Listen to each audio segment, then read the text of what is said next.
Dr. Eric Kelly III and a host of phenomenal speakers from all around the globe for this 7-day virtual event that you don't want to miss. The mission of the Black Business Expo is to raise scholarship money from kids all the way from high school all the way from college. The Black Business Olympics is one of the largest Black business showcases in the world. It is an opportunity for businesses and companies to showcase their businesses globally. We are going to be giving away laptops up to $5,000 away to students. Again, I'm Olivia Appleberry, the founder of 2 Cents Finance and one of the speakers for the expo. I am so excited to see you there. For more info, go to www.blackbusinessexpousa.com or call 919-308-9090 and hope to see you there. I am Black business. From the moment I wake until the time I sleep. Yes, I am Black business. I am Black business. Tell me, are you Black business? I am Black business. Do you support Black businesses? Listen, I support Black business because I am Black business. Black Business Expo, one of the largest business showcases in the history of Black business in the world. The world!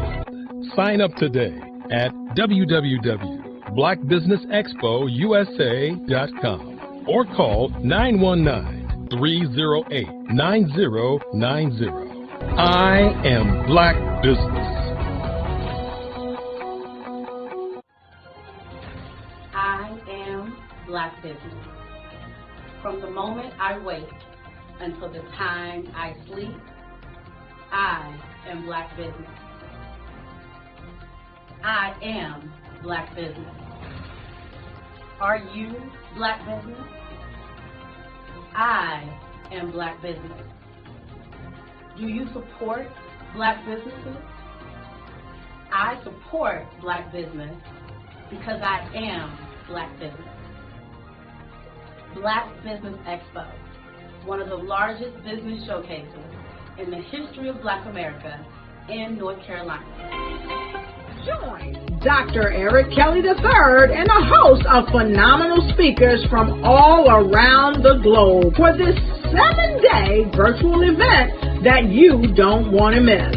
The mission of the Black Business Expo is to raise scholarship money from kids all the way from high school all the way from college. The Black Business Olympics is one of the largest Black business showcases in the world. It is an opportunity for businesses and companies to showcase their businesses globally. We are going to be giving away laptops up to $5,000 away to students.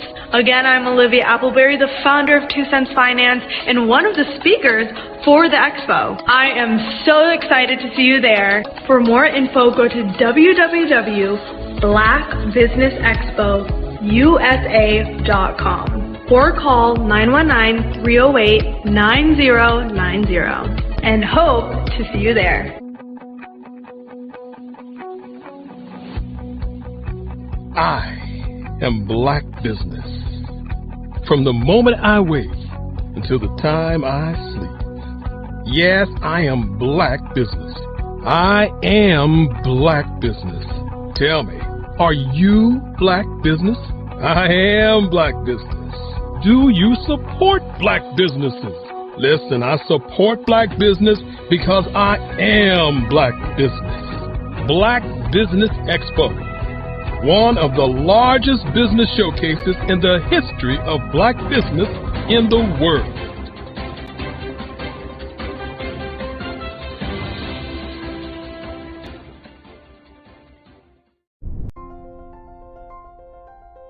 What if you could build your own city?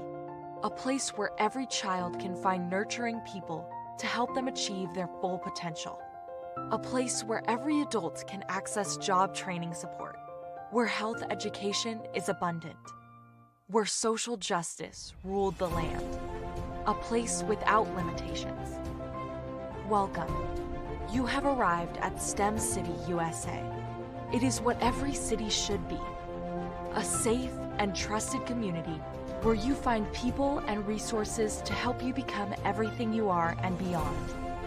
STEM City is unlike anything you have ever experienced. It is a digital twin of the world around you, only better. STEM City is about energy and soul renewal. It is more than a digital world. You can almost feel the power of live cultural events, music, and theater.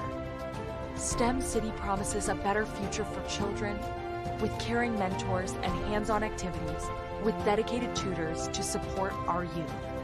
STEM City is your passport to a healthy lifestyle with weekly events addressing our community's many issues. STEM City is your financial well-being with helpful information on wealth management, career advancement, job training, and so much more. STEM City is the community you deserve. It is the city where your dreams can come true. STEM City USA, a place in the sky that is accessible to all who reach for the stars.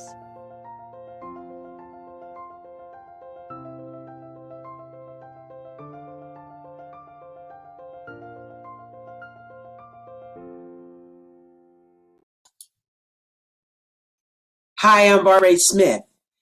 Genius is common. My genius is executive coaching and professional corporate training. As the master executive coach and corporate training ambassador for the Genius is Common movement, I help business owners craft their stories in such a way that you know exactly what they do, what they have, and what they bring to the table. Many times as business owners, we are asked, so what do you do for a living?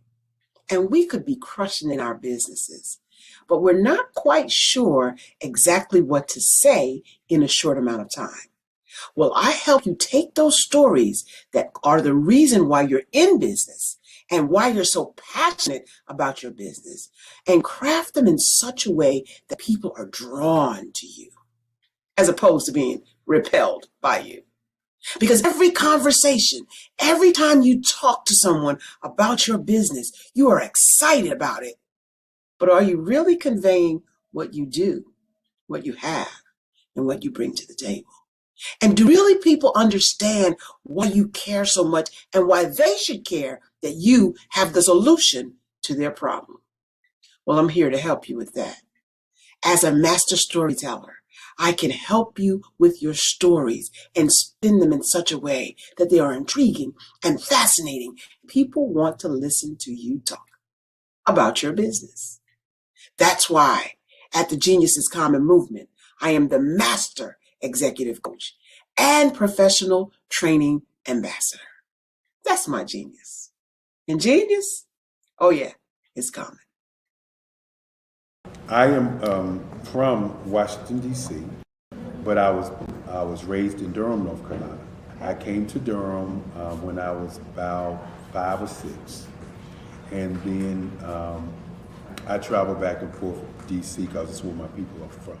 One of the unique things about my family is my mother, she's also an artist. She does quilting, and she does a lot of artistic things, and then my son, he draws with both hands, his right hand and his left hand like I do. So that's kind of a family trait. And then my other son, he's a videographer, and my daughter, she works, she's a regional vice president for Sunglasses. When you start out drawing and sketching, you want to continue to explore, you know, each avenue. I do pastels, I do pen and ink, I do painting, I do acrylics. I haven't done oils yet. But I try to do all facets of art. What I say to a lot of times to people is, you know, you can't put yourself in a box when you're an artist. You have to explore. And over the course of my life, I've tried to explore different mediums. I also do sculpture as well. I choose my subjects by the intensity that they have in their faces or the intensity that somebody is moving, because I do more than portrait drawings. I also do I do abstract, and then I do figurative drawing also. what happened in this particular show is that I started out trying to come up with something that would be a little bit different than what everybody else is doing. So I was working on a Barack Obama show, and they wanted me to do some paintings of Barack. And so what I did was, because of the deadlines, I kind of did it kind of fast. And then I realized when I was doing it fast, I enjoyed it. And so then I started doing other pieces the same way, and I started to enjoy those pieces also. And so I came up with this particular style, and it's a style of lines and colors.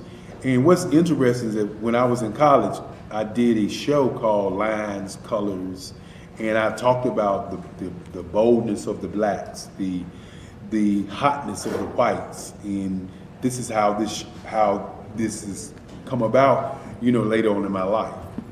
And the colors comes from a lot of the entertainers that I work with, where they wear different colors. They don't wear, your plain reds or your whites. They wear different colors, and so that's also another piece of what's giving me the colors. The subtitle of this show is Faces That Speak Life. That's real critical. Faces that speak life. Each one of these pieces is a life source and a life energy that's being put on display for people that are looking at them. I always say in terms of my art, it's not important that I draw them. It's important what you get out of what I draw. I don't try to just draw it because you like it. People wanted me to do prints. I didn't do prints. People asked me to do different people, but the people that I choose are people that make a difference in the lives of people in the world. So the human landscape idea was, again, as I said, the lines represent your emotions, it represents your ideas, and it represents your journey as a human being. And that's why you get the different pieces and the different looks. And as you notice, I try not to do one look that looks alike another look. And that's what's the most important part of this show.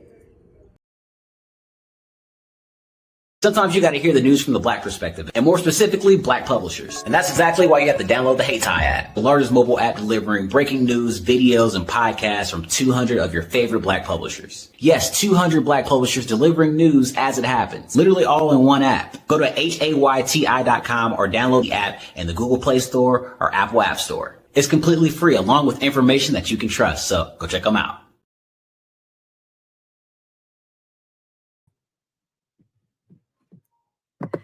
Good afternoon, business owners, entrepreneurs, thought leaders, and corporations. Welcome to the Black Business Network.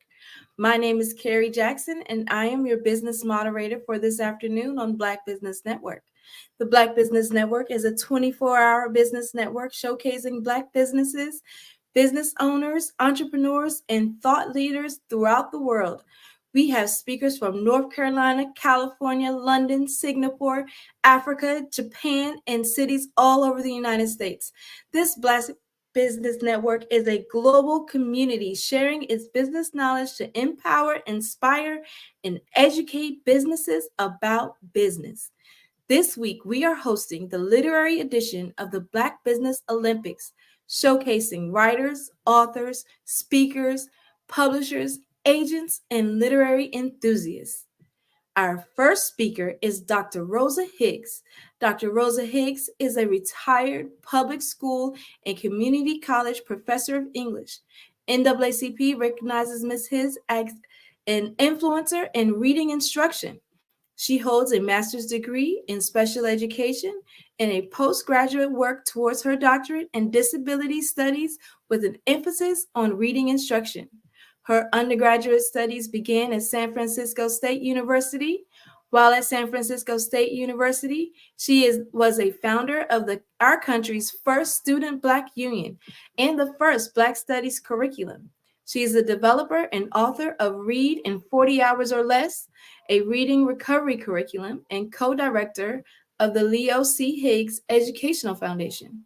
In each of her positions as case manager and reading specialist, She has increased student standardized scores in reading, writing, and math for her students. I present to you Dr. Rosa Higgs. Dr. Rosa Higgs? Hi.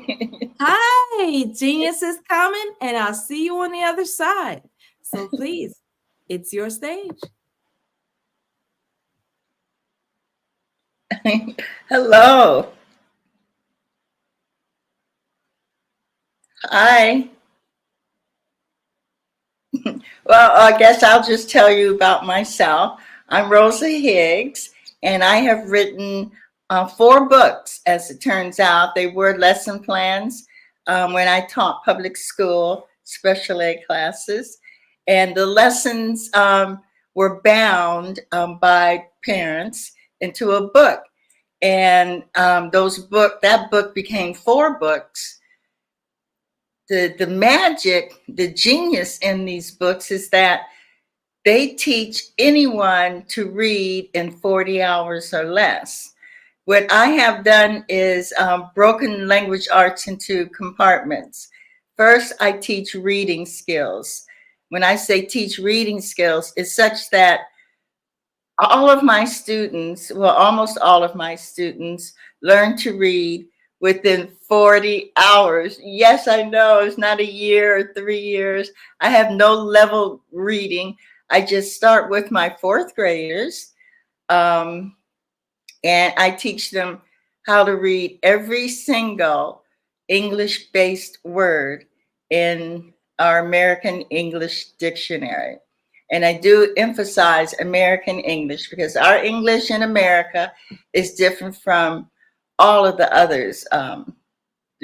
Britain, Australia, Canada, West Coast Africa, South Africa, it's different than all the other Englishes. So our English has its own dictionary, and my students within 40 hours can read every single one of those words. I know, isn't that amazing? Oh, it's so exciting. So after they can read, that's 2 months. The 3rd month of my program is language arts that we typically know as comprehension skills, writing skills, vocabulary building, etc. And that's those components I teach after they can read.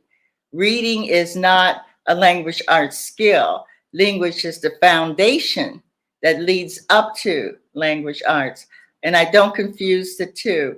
Some programs, well, all programs that I've seen confuse reading with comprehension and other parts of language arts. So that is what I do. I am just 2 years into business, and it's been a learning experience for me. I have 2 children. As you can see, I have, this way, right? A grandchild. She's 4 and she can read a little bit. But I have 2 children. My son, Benjamin, is involved in our business, and my daughter, Christina, is also involved. She happens to be one of those math people. She loves numbers, and she's excellent at it. And the girl could do long division in her head. Can you imagine that?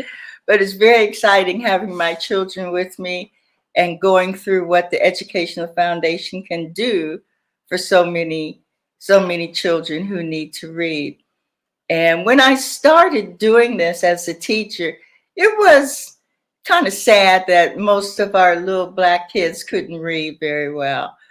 But as time went on, I saw that many of the other races of children couldn't read very well.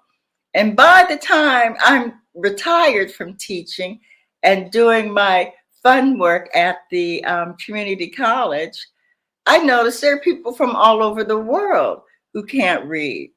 And I mean, they can read a little, but they can't read well. Now, when you take common sense and bring that into the picture, right? Who in the world said there is a level of reading? There isn't. Either you can read or you can't. Either you can swim or you can't. Either you can ride a bike or you can't, right? Well, so it is with reading. Either you can read or you can't. Now, do not confuse reading with comprehension and writing skills. Those are different categories. But to read a word simply requires knowing 7 phonics rules. My books emphasize that. My student workbook is full of exercises that take the child from wherever they are to the fruition of reading every single American-based word, because all of our words are based in 7 phonetic rules. That's all. It doesn't take a year to learn. It doesn't take 4th graders these words and then 5th grade to get another set of words. No, all of the words are readable by the time a child finishes my class. My classes are good for anyone from 8 to 88. 8 years old to 88. For the pre-K through 3rd grade, I emphasize sight words, or words that are commonly seen, that are memorized. I happen to have experience with little kids learning to read, and they tend to memorize words, right? You ever seen a kid read a book upside down, right? It's the cutest thing, and you know that they've memorized the words. So the emphasis has got to be on the 4th grade, because that's where multisyllable words are introduced to the children, and that's too much for them to memorize. And the sentences are much more complex. So I begin there. Also, that's where what do they call it? The pipeline to prison begins, right? They take the reading scores of the 4th graders, and based on how many can't read, they make an analysis of how many new jail cells they will need. That's sad. Anyway, so I want their numbers to go down to 0. Over the years, I have learned much, and I continue to learn much. Unfortunately, like in many businesses, you run into people who are pretty closed-minded. But I am very fortunate. Most of the people I run into are very open-minded, because they are desperate, very desperate to help these children, and they just don't know how to teach them to read. So I do. And I offer many gifts, many discounts to parents, to teachers, to superintendents, to organizations that want to learn how to teach children to read. And I teach them, I make videos, I give them away. I set up tutoring centers for people to go to. It's a massive job, and at my age, it's something that I really want to turn over to younger people.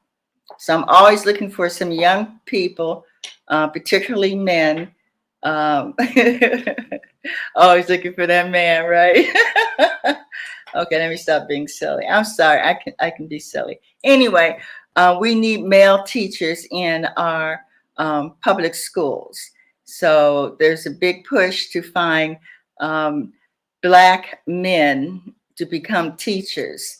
And we're doing pretty well. We found a few, and women as well, to become teachers and tutors for our children. Like I said, there are only 7 phonetic rules. 7, isn't that great? And it doesn't take a year. It only takes 40 hours. 40 hours. That is 1 hour a day. 1 hour a day for about 6 weeks. And that child goes from reading at 2nd grade level to reading at 12.9, which is as high as the scale goes, right? And it's beautiful to see them reading. It is the most heartwarming thing. Now, I started off years ago working specifically in our underserved schools. They're underserved. I just call them ignored, cheated, and robbed. Those schools, right? And that's where I've always taught. That's where my heart has been. And that's the population with whom I enjoy working.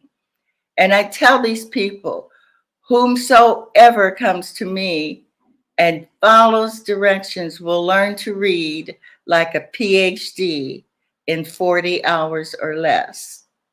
Now, it has not taken anyone 40 hours to learn to read. It's really much less. And the people who assessed my program told me it took maybe about 31 hours.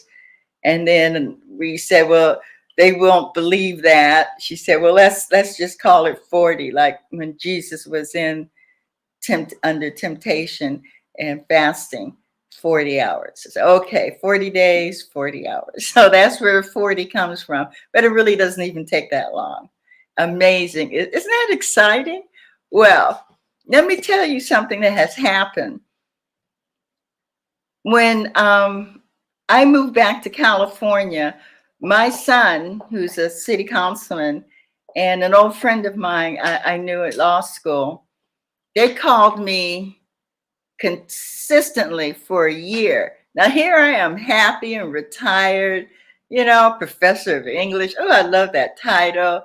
And I have my own parking space. And because I'm an elder and a senior, all my classes were on the first floor near the bathroom. I was so spoiled at this school. I loved it. And they kept calling me to come back, leave Chicago and come home. And I'm like, well, yeah, but what is the urgency, right? And it's because these kids can't read. I said, that's ridiculous. And they would call me, and they said, okay, I'm going to give you a link. You go to that site. So eventually I rolled around to doing what they said. And lo and behold, California was no longer #1 in the nation. When I was a child in Berkeley Public Schools, Berkeley was the #1 school in the nation, the whole wide nation, right? California was #1 in the whole wide nation. I looked at those statistics. I almost fell off my chair. I could not believe we have fallen so low from grace. My hometown of Berkeley, California, had fallen. The whole state of California have fallen way down. When I looked at the statistics about 10 years ago, we were fourth from the bottom of all 51 school districts in the United States. We were down there, like number 46 or something. It was terrible.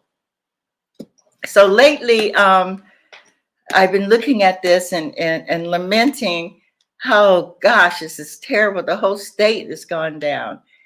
Then it broke my heart to learn just a few days ago that this isn't the Black kids' problem. It's all of the kids' problem. And I knew this would happen because Dr. Martin Luther King warned us.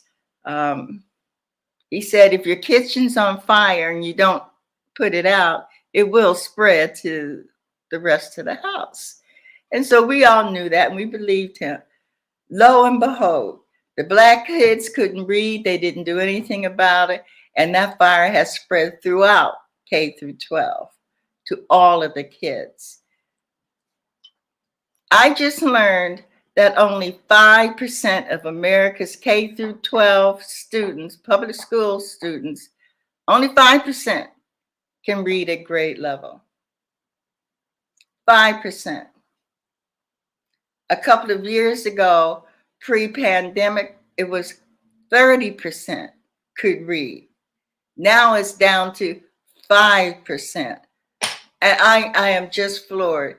And I'm just thinking, oh, dear God, what can I do? What can I do? What can we do? We have to grow. We have to go much faster. We have to be more aggressive. And I really need some coaching on how to expand and to grow. because I'm just thinking this school here and that school there, but this is really a national problem. And while we are in several states, we need partners to push, because what good are your books if the kids can't read them? And I'm not talking about Black kids. I'm talking about all of these kids. 5% of the kids can read.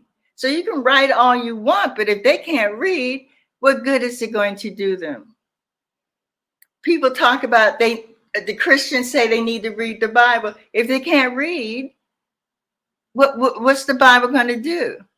If they listen to someone telling them about their religion, whatever their religion is, instead of reading the background and the foundations and fundamentals of their religion, what good is it? A person can tell you anything about a religion if you can't read. A person can tell you anything about a contract if you can't read that contract. In 1844, this is going to hurt. We had more people of color reading by percentage than we do today. That hurts, doesn't it? You know what was going on in 1844. You know what happened to people who learned to read and who taught others to read, right?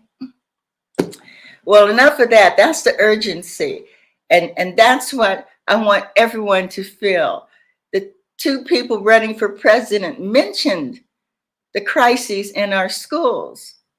And it's not the teacher's fault. It's not the parents' fault, right? The teachers weren't taught. Why weren't they taught? Because no one taught them. So here we come and we have to holler the top of our voices. We know how to teach the teachers and the students, and we must be heard for the sake of all of our children, not just our Black children or brown children.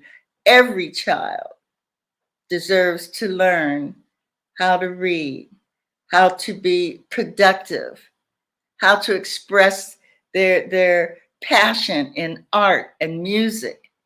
All of these things require reading. Let me tell you something really interesting that I learned when I was teaching in the community college. I had students from all over the world. This was really fascinating. And one of the fundamentals of my reading program is that I teach the short vowel sounds and the rules that determine if a vowel in a word is going to be long, short, or silent. And so as I go over the short vowel sounds, because that's what's primarily ignored in our schools. The long vowels just sound like the alphabet, A, B, C, D. But the 5 vowels, and I don't argue with the British or the Australians. They say there's more than 5 vowels, there's 10. I say, okay, well, you have 10, we have 5. You know, I keep it simple. So what I learned was that the short vowel sound is in every single spoken language in the world. Can you imagine that? Duh. So our short vowel sound, that sound is in every language, right? Short vowel O, that's in every language. They're all in every language. And as I was speaking to one of my friends who still attends the temple, and I said, well, tell me about your ancient Hebrew lesson. Once you told me you don't put vowels in words. And she explained to me that we don't put the short vowel sounds in words because it is our belief that that is the name of God Almighty, the Creator, the one that keeps this ball floating, the one who created us. She said, that's the short vowel sound. Put all those sounds together, and that's the name of God. I said, really? I said, it in some kind of order? She said, I don't know the order. And so I can't teach it to you because it was never taught to me, but I do know that the short vowel sounds are his name in some kind of order. And I was just floored. I was just absolutely floored. The power of speech. As I speak to you now, my words are floating on the spirit that I feel for people, for the want of knowledge, for the want of direction and hope. My words float on the beats of my heart for all people throughout this world. I'm not usually very, I usually don't speak in large crowds, but I have lately. This Black History Month, I have been so busy, and I think I'm getting a little better at it. So forgive me if I falter, please. But just understand that my heart and soul goes out to Black businesses. I grew up in a Black business. My father's business, he was a realtor and an insurance person. And when he was a boy, he and his friends were allowed to go to Stanford University as auditors. They couldn't enroll, but they could sit in on a class, which he did for years. And he became a realtor. And the Black realtors had their own association. Of course, they were never admitted to the other guys, but they had their own association and requirements. And so because of redlining, he decided that we needed to have a fair housing bill. So he called 10 or 12 of his fellow Black businessmen in Berkeley and decided that they needed to find a nice young man to run for assemblyman and introduce our fair housing bill. So these young men wrote it. They found a young man, a lot younger than they were. He was in his 30s. These men are in their 50s and 60s. They were World War I veterans, all of them were. And they found this young man in his 30s, and his name was Byron Rumford. So these men put their money in behind him and got the Black area of Berkeley and Oakland to support him and send him to Sacramento, which they did. Now, it took almost 30 years for that fair housing bill that Rumford introduced back in the 50s to be passed into law. You hear me? Every one of those authors had passed away. The last one standing is Byron Rumford. Hence, it's called the Rumford Fair Housing Bill. It's important for businessmen to look at everything, not just what they do, but look at what's around them. Look at the lawyers. What are they fighting? Look at the people who write books. What are they fighting against? Look at the artists. I learned something the other day. It just broke my heart. And I hope I'm wrong, but I was told, and I can't prove this, but I was told that the vendors list in almost every school district in America has no Black publishers of educational materials. There are books to read, fiction and nonfiction, but there is not one that teaches anything specific in the academic world. And I'm like, you gotta be kidding.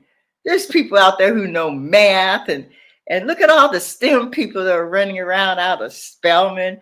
Oh, we've got some geniuses out here.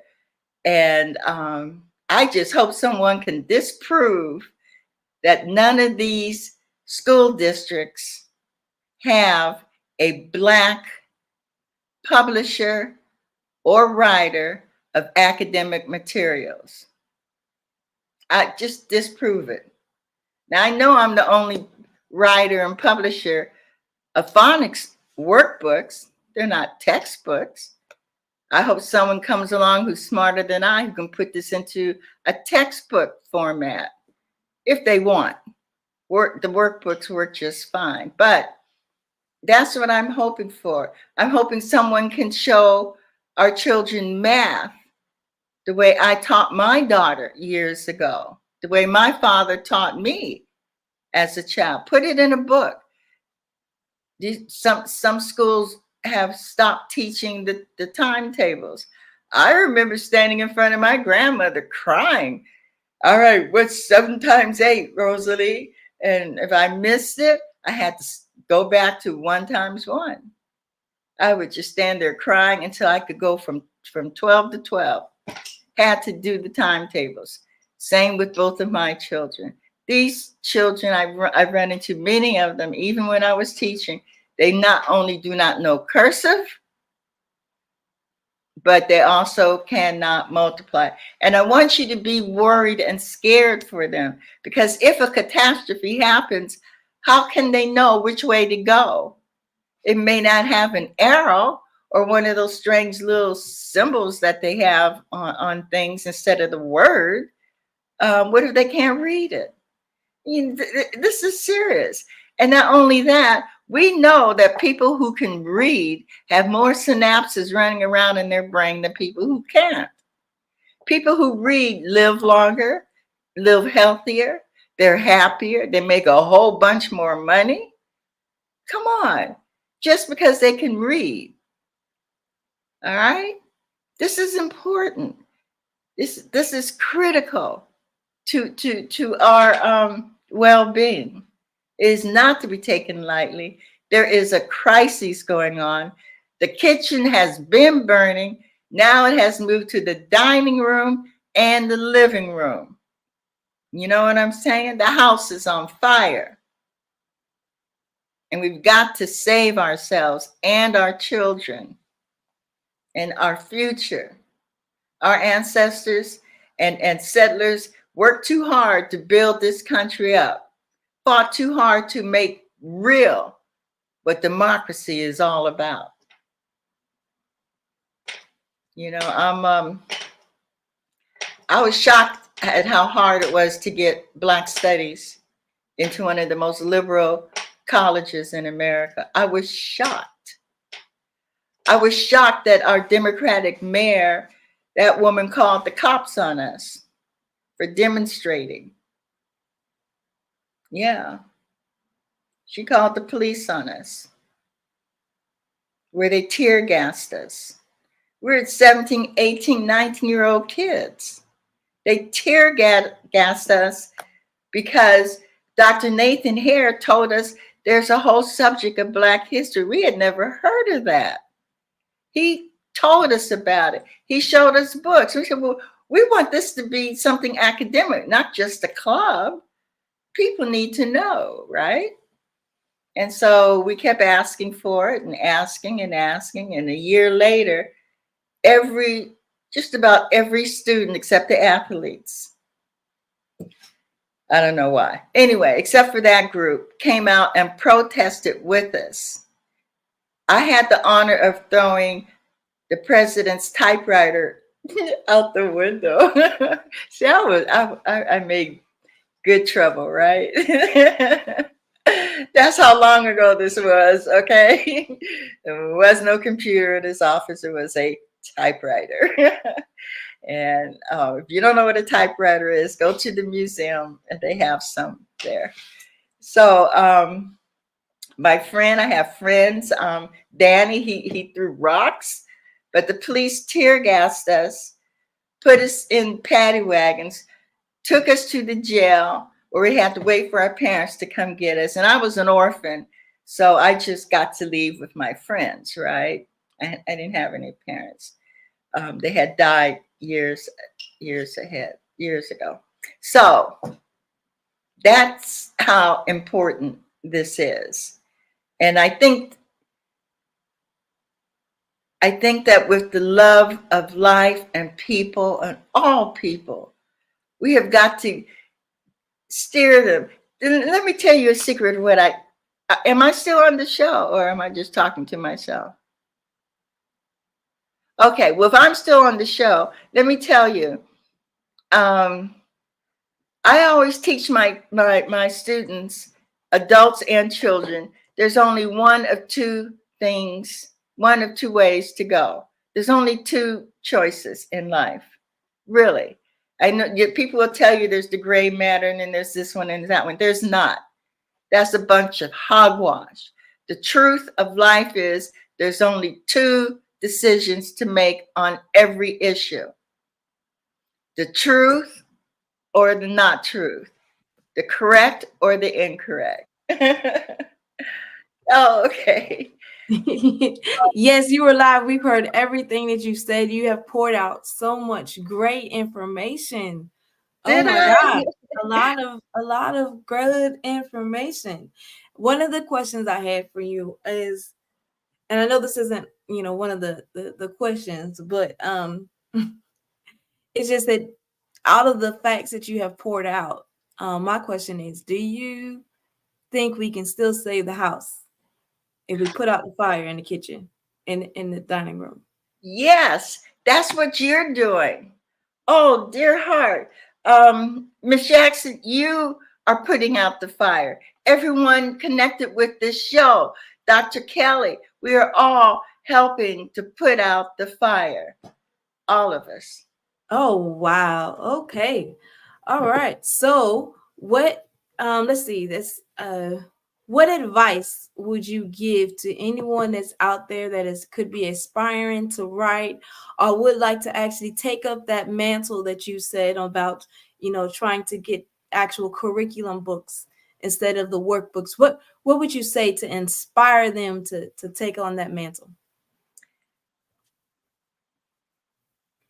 I want you to look at your non-reading people about you. They can be 8, they can be 88. Mm-hmm. If you can, go online and buy my books. If you can't, just call me and I'll do my best to go into the foundation funds and get you the books. But all you need to put the fire out where you are is 40 hours. Okay. To adults, that's 1 week of work, right? It's 1 week of work. That's correct. That's it. Put the fire out. All right. And pray. So where can we get your information? Do you have a website or anything? Oh, I think I did see the you book want on my Amazon. website? Oh, yes. I'm so proud of it. And it wasn't done professionally. It was me. I'm going to get it done professionally, and then you'll like it more. But this is the best I could do for right now, okay? Go to, and I mean every word I'm saying here, www.read, R-E-A-D, N-I-N 40, numerical 40. That's a 4 and a 0. .com, C-O-M, okay? And you'll see my webpage. Do not freak out over the prices, right? My kids are greedy. I am not. Now, I have lots and lots of introductory prices and educators, and I have ways you can pay it forward, right?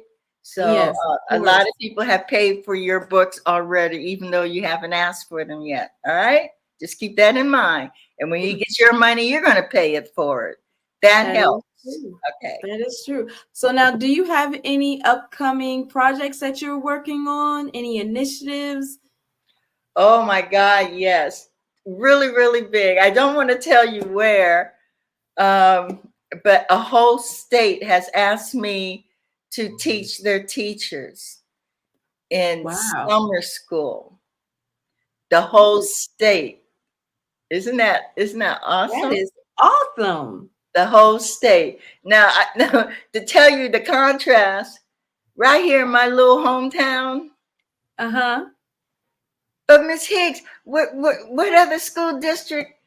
Just every roadblock. We're Black. We know they invent things, right? To turn us back or discourage us. But not in this state. The state that wants me, they say, when can you come? When can you come? I said, well, I'm 80 years old. I don't know if I want to travel that far. Said, Miss Higgs, we'll give you everything you need. Please come. And we'll even give you a chaperone. I said, okay, I'll come. Well, Miss Higgs, we are actually down to like the bottom of the hour. And so we would like to actually thank you for your time and sharing your genius. Because genius is, Thank you for inviting me. And every one of your geniuses, I need your help. So you don't have to buy a book, but you definitely have to call me. Okay, so go to my website and call me so I can call you back. All right. All right. And again, oh, hold on, wait, let me check in. All right, yes. So, and again, your website is www.readin40.com. Dot reading. Yes. www.readin40.com. Yes. That's www.readin40.com. Is that correct? That's correct. Perfect. All right. Well, thank you very much, Dr. Higgs. Really I did okay, huh? Yeah, you did great. I mean, you shared some awesome gems, you know, from the actually the thing that stuck out with me the most was that in 1844 there are more people of color reading than there are now. Proportionately. And proportionately that's some shocking thing, especially when you think about, you know, social justice and racial inequality. And, you know, I know you mentioned a lot that it's not just about Black and brown. That's true. However, you know, we do need to work on our numbers. Yes, we definitely do. We're the most oppressed. That's why the laws go against us. Behavior goes against the other people, but it's laws that hold us back. Yes, and I know I'm going to take up the challenge, and I press everyone on the Black Business Network to take up the challenge to actually discover if there are any Black publishers educated publishers for educational material on the vendors list throughout the country. Is that correct? That's correct. All right. Well, we're going to have to see on how that academia list looks then. Oh, great. So we can improve everything. That'll make a great research paper for some aspiring publisher. That should. Definitely great information. But thanks again, Dr. Rosa Higgs, for coming and sharing your genius here. We really appreciate it. And genius is coming, and I'll see you on the other side. Well, at this time, we would like to also mention that the Black Business Expo's mission is to raise funds for high school seniors going to college or those K-12 entrepreneurs. This expo is a fundraiser for students. You may go to www.blackbusinessexpousa.com to donate to the scholarship, or you can use your Cash App, and that's on the screen below. It says $BBXUSA. Our goal is to give laptops and up to $5,000 to 10 students. Students can register online as well at www.blackbusinessexpousa.com. Every dollar counts, so we want to remind you to donate to the scholarship fund. We want to thank our Black Business Expo USA sponsors for February 2024, NC-100, Moody Capital Partners, Suede Soul, The Hello LLC, Lotus Rich Coaching and Training, Carolina, Virginia, Minority Supplier Development Council, Step Management, Barbara H. Smith, LLC, 5-Star BDM Media, Margie McLean Foundation, Incorporated, Genius is Common, Earth Essentials, Malane Shania Global, Executive Women's Success Institute, The Quality Coaching Company, Superwoman Business Services, Creative Force Studios, Lee Entertainment, Artist App Design, and Black Business Expo USA. Genius is coming, and I'll see you on the other side. I was born in a little village on the island of Haiti. Many deadly diseases pounded me. It is as if they were on a mission to end my existence on this earth. I refused to give up. In 1983, I left Haiti and came to the United States of America. And I came with $5, 2 shirts. I didn't speak any English. I came to Atlanta. I got a job. I was a doorman. I was a doorman with a dream. What I used to come on stage. I'd rehearse this moment that I'm standing in front of you. That's the power of a dream. Maybe today is the day you begin acting as if you already have it. And then step out with full force. Take a risk. No condition is permanent. Don't let your situation distract you. You are chosen. You are called. You are born for a purpose in this life.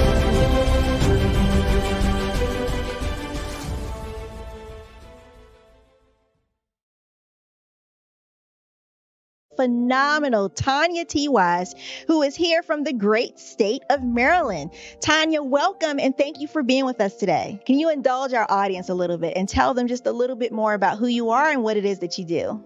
Well, I love being able to talk to people and have a magnetic attitude, being able to just show them. So I always like to say, level up is Coach at Tanya T. Wise here. So can you tell our audience, just give them a teaser about what your presentation will be about? So my philosophy is that we should all be living our dream life.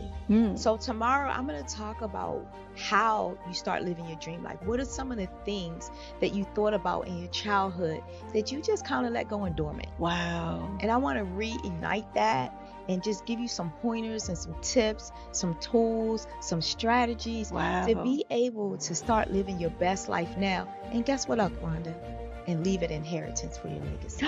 Oh my goodness. Okay, I know that's resonating with a lot of people. I've heard that you have a dynamic coaching program. Can you tell us a little bit more about that? Absolutely.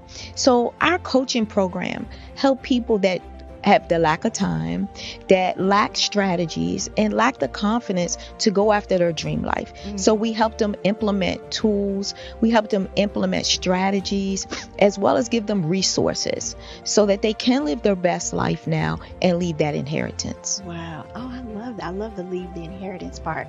Listen, you are dropping some major nuggets, and I know a lot of what you're saying is resonating with a lot of people, but I think we're all curious. How did you even make this transition into the speaking and coaching arena? What's the story behind this? So I started out in finance, and I realized that a lot of people don't necessarily go after their dream life because of the lack of finances or the education behind finances.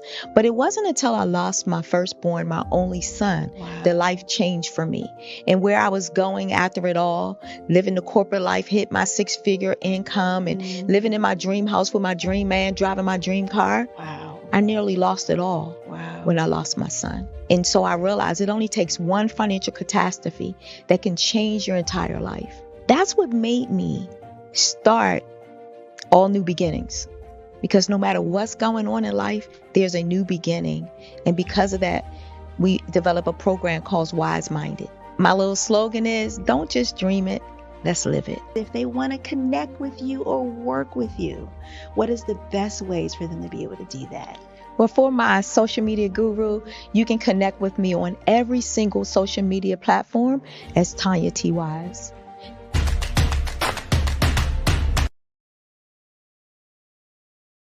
Five-Star BDM, Brand Development Masters, is a professional consulting and advisory group keenly focused on business development services for the small to mid-sized business and entrepreneurs. Although every business is unique, they often share business development challenges that can be addressed through smart branding. Services include process improvement and operations, digital strategy and transformation, business intelligence, digital marketing, and personal branding. Our business and personal branding company has helped a number of professionals and organizations to optimize and grow.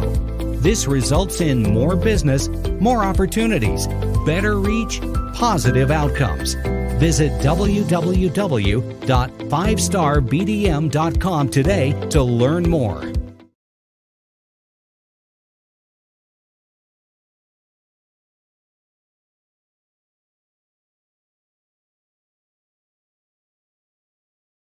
Follow Brand TV broadcast host Grant McGaw as he visits with top executives and entrepreneurs to find out their secrets of success with their personal brand. Follow the Brand TV broadcast host as he focuses on brand development to build better relationships, bring value to your business, relationships, and career. You will enjoy listening to each episode that is tailored to speak to you directly. If you're looking for this type of clarity in terms of building your brand, you have tuned into the right station. Each episode will help you to shape a conversation in the 5-star BDM network of 20,000 professionals and become a springboard for your corporate engagement and business opportunities. Each guest will frame their story in the areas of personal branding, business development, career development, financial empowerment, and technology innovation. Grant McGaw explains why he is the CEO and owner of his own professional career. Grant is an accomplished business leader and entrepreneur who wants to give back to individuals to grow their personal brand strategy. Tune in as he weaves his story about new possibilities, while to you exceed expectations. If you love storytelling, this show will make for fun.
Dr. Eric Kelly III and a host of phenomenal speakers from all around the globe for this 7-day virtual event that you don't want to miss. The mission of the Black Business Expo is to raise scholarship money from kids all the way from high school, all the way from college. The Black Business Olympics is one of the largest Black business showcases in the world. It is an opportunity for businesses and companies to showcase their businesses globally. We are going to be giving away laptops up to $5,000 away to students. Again, I'm Olivia Appleberry, the founder of 2 Cents Finance and one of the speakers for the expo. I am so excited to see you there. For more info, go to www.blackbusinessexpousa.com or call 919-308-9090 and hope to see you there. I am Black business. From the moment I wake until the time I sleep. Yes, I am Black business. I am Black business. Tell me, are you Black business? I am Black business. Do you support Black businesses? Listen, I support Black business because I am Black business. Black Business Expo, one of the largest business showcases in the history of Black business in the world. The world! Sign up today at www.blackbusinessexpousa.com or call 919-308-9090. I am Black business. I am Black business. From the moment I wake until the time I sleep, I am Black business. I am Black business. Are you Black business? I am Black business. Do you support Black businesses? I support Black business because I am Black business. Black Business Expo, one of the largest business showcases in the history of Black America in North Carolina. Sign up today at www.blackbusinessexpousa.com or call 919-380-9090. I am Black business. I am Black business. From the moment I wake until the time I sleep, I am Black business. I am Black business. Are you Black business? I am Black business. Do you support Black businesses? I support Black business because I am Black business. Black Business Expo, one of the largest business showcases in the history of Black America in North Carolina. Sign up today at www.blackbusinessexpousa.com or call 919-380-9090. I am Black business. I am Black business. From the moment I wake until the time I sleep, I am Black business. I am Black business. Are you Black business? I am Black business. Do you support Black businesses? I support Black business because I am Black business. Black Business Expo, one of the largest business showcases in the history of Black America in North Carolina. Sign up today at www.blackbusinessexpousa.com or call 919-380-9090. I am Black business. Join Dr. Eric Kelly III and a host of phenomenal speakers from all around the globe for this 7-day virtual event that you don't want to miss. The mission of the Black Business Expo is to raise scholarship money from kids all the way from high school, all the way from college. The Black Business Olympics is one of the largest Black business showcases in the world. It is an opportunity for businesses and companies to showcase their businesses globally. We are going to be giving away laptops up to $5,000 away to students. Again, I'm Olivia Appleberry, the founder of 2 Cents Finance and one of the speakers for the expo. I am so excited to see you there. For more info, go to www.blackbusinessexpousa.com or call 919-308-9090 and hope to see you there.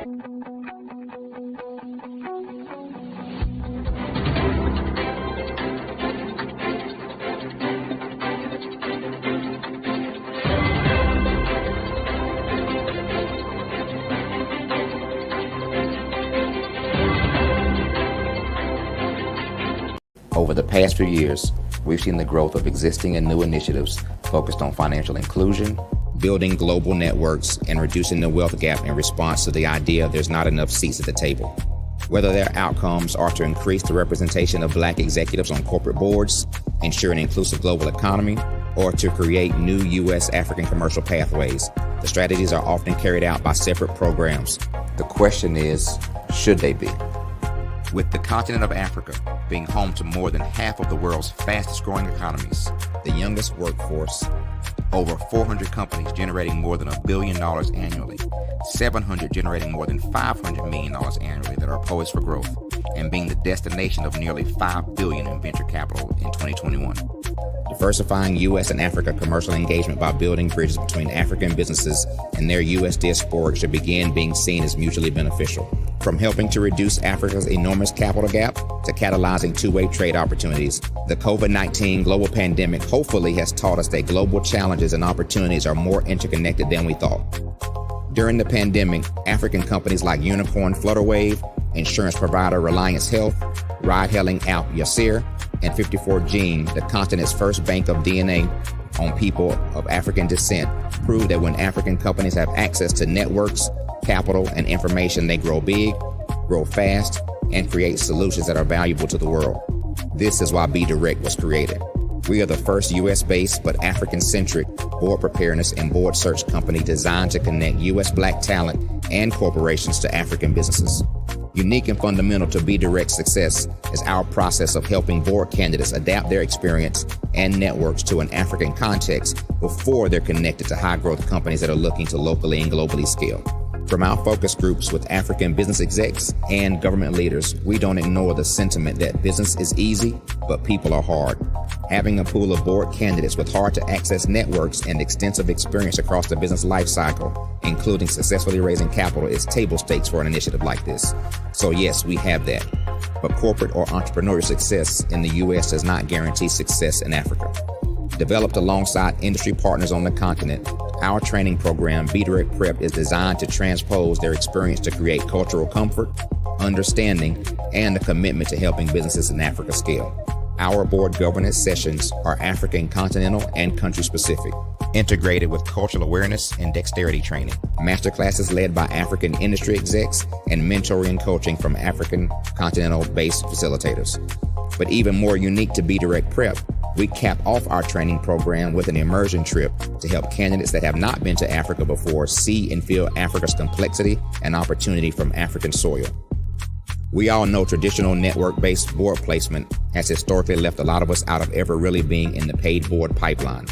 Our strategy supports the work of many great organizations that are successfully filling seats at U.S. board tables by creating more tables for those that are still left on the sideline. It's time to start seeing the role and value of U.S. Black talent and businesses on the continent of Africa differently. Old perceptions and habits limit economic inclusion. Let's transition Black talent and the African businesses they will support from the periphery of the global economy to its core. Living in a global lockdown, we all know now how fast local and global economies can change, and see the value of having businesses that hire, strengthen local value chains, and even grow globally. Status quo in any form holds back progress. We must democratize U.S.-Africa commercial engagement by socially and economically connecting cultures that have long been disconnected. It's time for Africa's U.S. diaspora to redefine their global value by helping African businesses scale continentally and globally.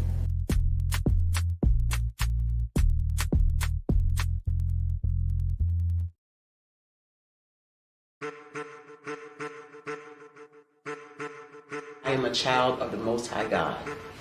He has gifted me in ways that I could not even imagine and didn't know.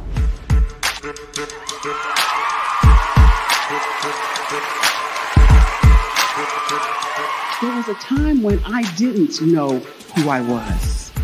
I listened to other people tell me who I should be, what I should do. I listened to people telling me that I should be a boutique owner, that I should be a construction manager, that I should be a laborer. Have you ever felt like you should do something else, be something else, go somewhere else, be wherever you wanted to be, and you felt like you were in a box? Anybody in the room? And you couldn't get out? Anybody in the room? And you kept trying to go and go and you couldn't get out? Anybody in the room? But let me tell you, you need to rock the box. Rock the box.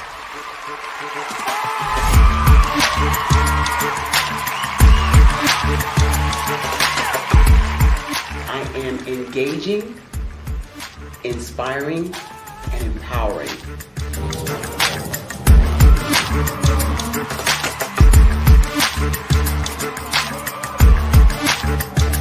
I would give you everything I know. Just by touching you, if I could, by osmosis, give you every single thing I've learned, I've gone through, I know I would. We know that's not possible, but as it is possible, I love to share information with people. Some of you out there, people have told you that you can't be, you can't have, you can't do. But I will tell you, like Kinston said, you can, you must, and you will. If it's to be, it's going to be me. You got to say it. If it's to be, it's going to be. If it's to be, it's going to be. If it's to be, it's going to be.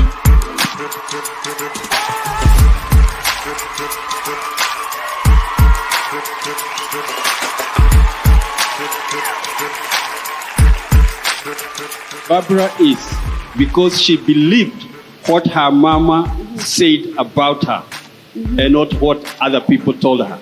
Every day you wake up, when you're in a situation, it's your choice whether it's an advantage or the disadvantage. She gained her confidence and her life, and now she is a testimony. If I can help you elevate yourself, then I feel like I'm elevating my own self as well. What you know and I know together can change the world.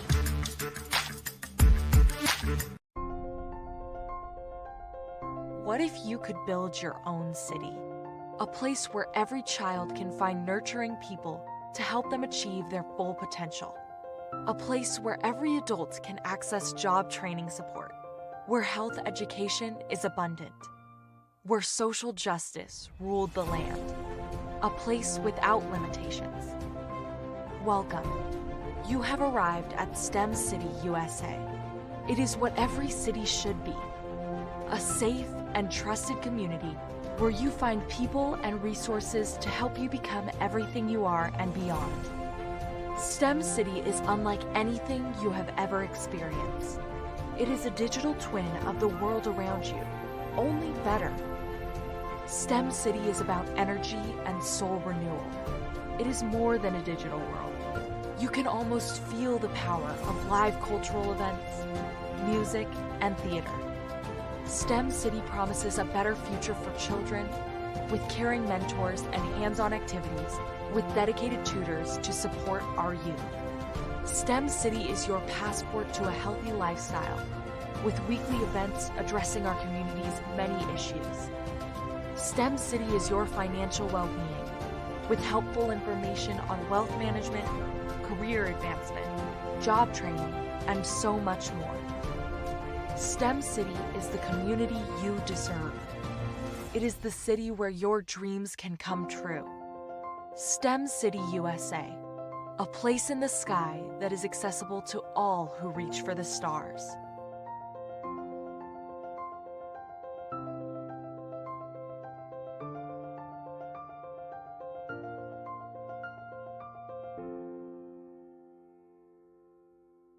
Are you a forward-thinking entrepreneur or business owner?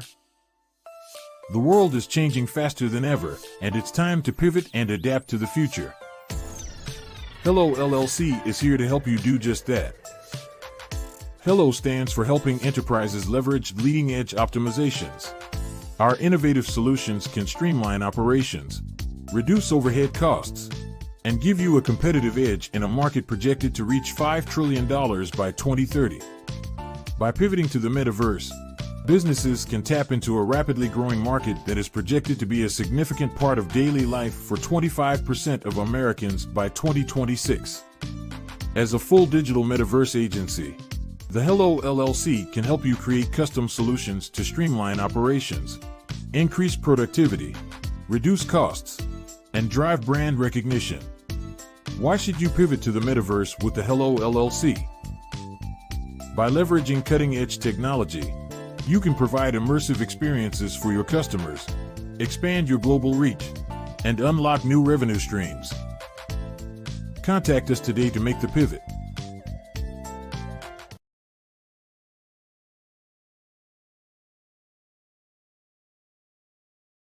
Sometimes you got to hear the news from the Black perspective, and more specifically, Black publishers. And that's exactly why you have to download the Hey Tie app, the largest mobile app delivering breaking news, videos, and podcasts from 200 of your favorite Black publishers. Yes, 200 Black publishers delivering news as it happens, literally all in one app. Go to HAYTI.com or download the app in the Google Play Store or Apple App Store. It's completely free, along with information that you can trust, so go check them out.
you are in the right place at the right time. The Black Business Network opens again for its Black Business Olympics, a 24/7 broadcast on business, strategies, global branding, social media marketing, finance, advertisement, and much, much more. Featuring the top, most powerful entrepreneurs and speakers and thought leaders from all around the world as they gather together for this phenomenal event.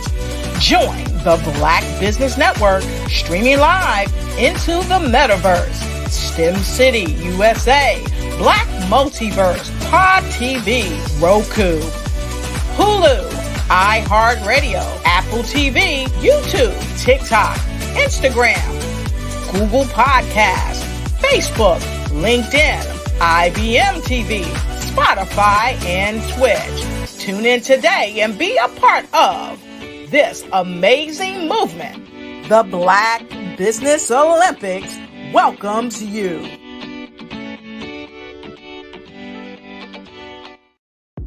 The Black Business Network and Black Business Olympics are essential platforms for Black business owners globally. They provide the tools and support you need to succeed in today's competitive marketplace. Join us today as we collaborate together with businesses from around the world to support our children, students, and young future entrepreneurs, Black businesses, and corporations. We raise funds for students going to college and young entrepreneurs who are aspiring to be business owners, and we invite you to be a contributor today. Visit the website www.blackbusinessexpousa.com to connect with and learn more about how the Black Business Network and Black Business Olympics can help you not only share your amazing business story to businesses, but also serve future generations. Hello, my name is David Jones, CEO and co-founder of the Hello LLC, where we help businesses build a culture, brand an experience, and leverage technology to pivot into Web 3.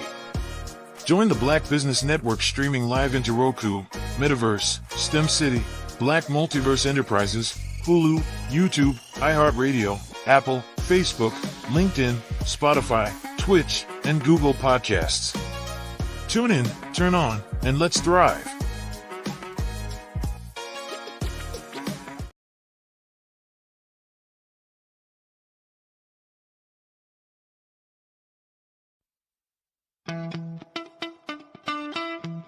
How many times have you been asked to help someone you didn't even know, a student, a business entrepreneur, or did you ever even ask, where did they end up? That business, that friend, that entrepreneur. Well, just maybe they ended up in a gang, bankrupt, homeless, or worse, dead. Maybe they turned to crime, drugs, and alcohol. Did you ever wonder? Did you destroy their dream, or was your life always so easy? At the Black Business Olympics, we started a movement to help students complete. Give them hope and foster success. Help them to leave their dreams of providing laptops, computers, and up to $5,000 in scholarship funds. Today, we ask you to help a student, a business owner, or an entrepreneur to realize their dream by sponsoring them, supporting them, and buying from them. Consider this. With $1.6 trillion in our Black community, we only ask for a small donation for our students, our businesses, and our entrepreneurs. And you can change a life today. So I ask you, what are you going to do? Sit on the sideline and watch our students in high school be leaders, miss out on their dream from lack of resources? Or are you going to donate to the movement and change their future and yours as well? Give us a call today at 919-308-9090. Change their life by investing with action to the Black Business Olympic Fund. The Black Business Olympics, one of the largest business showcases of Black business in the history of the world.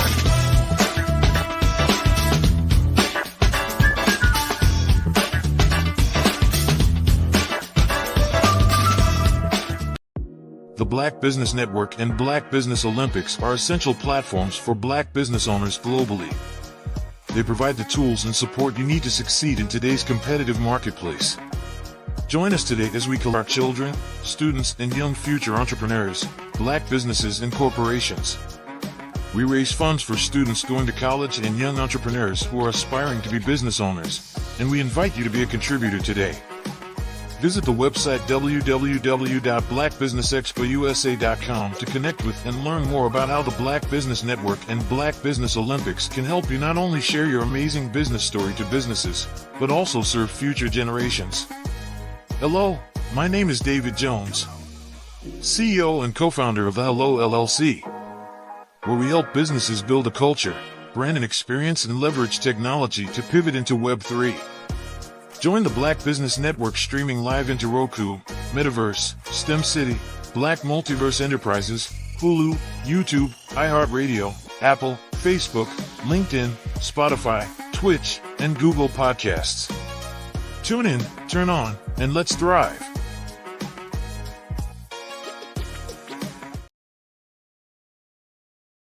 Having a brand that resonates with so many people across the world is truly a phenomenon. But being the face of that brand that empowers people is something that I don't take for granted. It's actually way bigger than me. But it's when I hear those stories of what people had to overcome, that is what our brand is about. Resilience, persevering, and not giving up. Physically, mentally, or spiritually.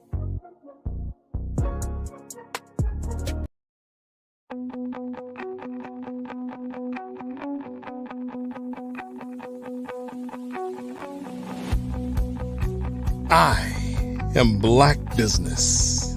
From the moment I wake until the time I sleep. Yes, I am Black business. I am Black business. Tell me, are you Black business? I am Black business. Do you support Black businesses? Listen, I support Black business because I am Black business. Black Business Expo, one of the largest business showcases in the history of Black business in the world. The world. Sign up today at www.blackbusinessexpousa.com or call 919-308-9090. I am Black business.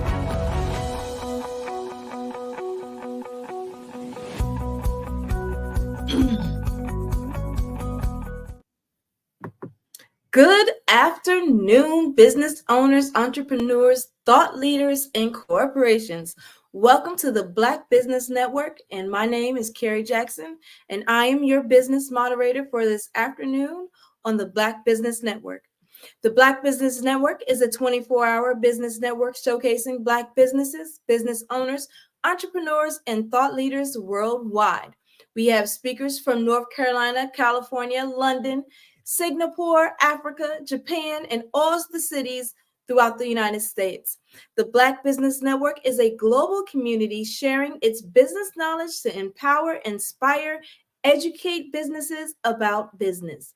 This week, we are hosting the literary edition of the Black Business Olympics, showcasing writers, authors, speakers, publishers, agents, and literary enthusiasts. Our next speaker, Attica J. Torrance, will be doing a fireside chat with Miss Eartha Watts Hicks. Attica J. Torrance is a two-time Emmy Award-nominated producer, Television Academy Awards recipient, an award-winning director, an actor, screenplay writer, novelist, and a film industry veteran for over 20 years of experience. Attica's 2 Emmy nominations and Television Academy Honors Award came from the 6-part docuseries he produced entitled Rest in Power, The Trayvon Martin Story. Rest in Power was executive produced by Jay-Z and the parents of Trayvon Martin, Sabrina Fulton, and Tracy Martin. Most recently, Attica was taped by Cocktails Production to produce and direct the entire Show Up Turnout voting campaign for the 2021 New York City primary elections.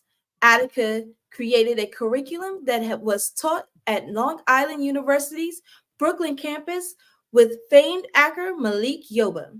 The class entitled The Working Actor with Malik Yoba was also produced as a live event and television pilot for the NBC Universal entitled The Working Actor with Malik Yoba Monologue Slam.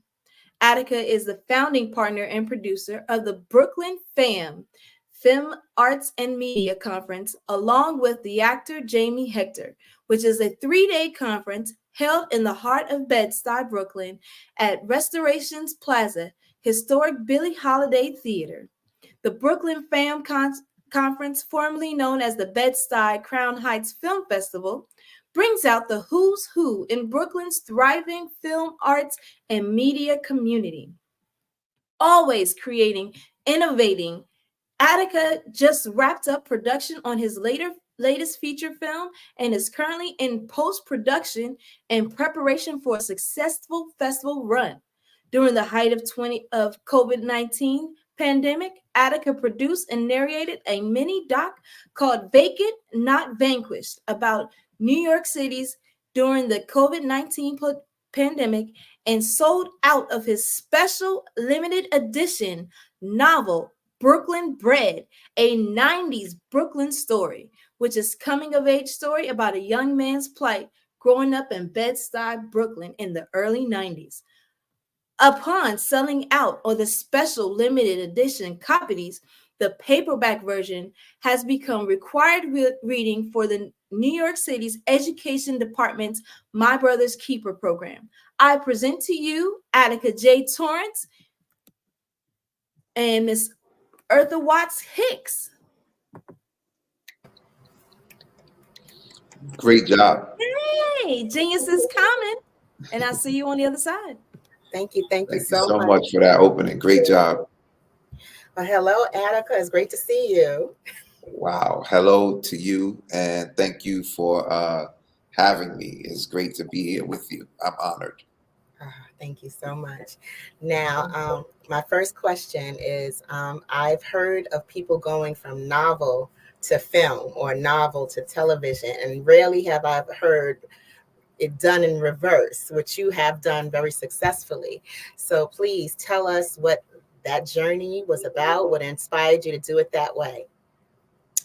Wow. Well, primarily because of what you said, most people go from novel to film. So as a filmmaker, as a writer, a screenplay writer, I was writing a pilot. I wanted to write something that that was seen from the Brooklyn lens. I've seen a lot of stories out here, whether it's, I wanted to write a story about the 90s in Brooklyn. And, but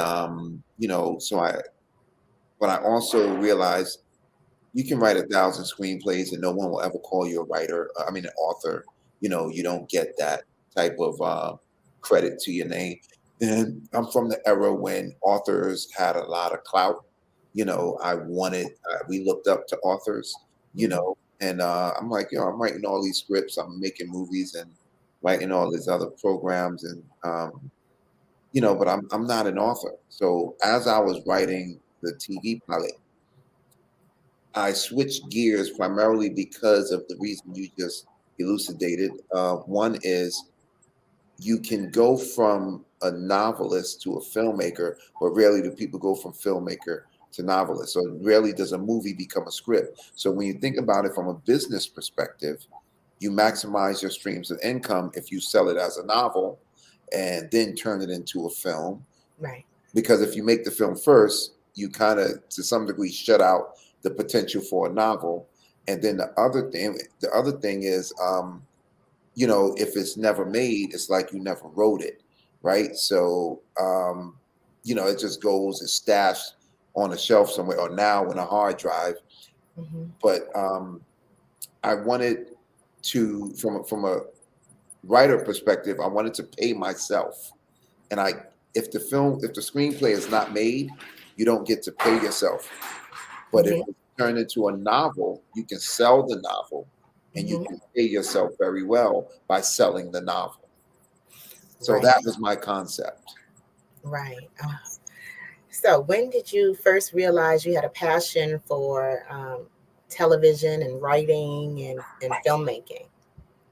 Okay, so I'm doing a lot to remain professional because I know you.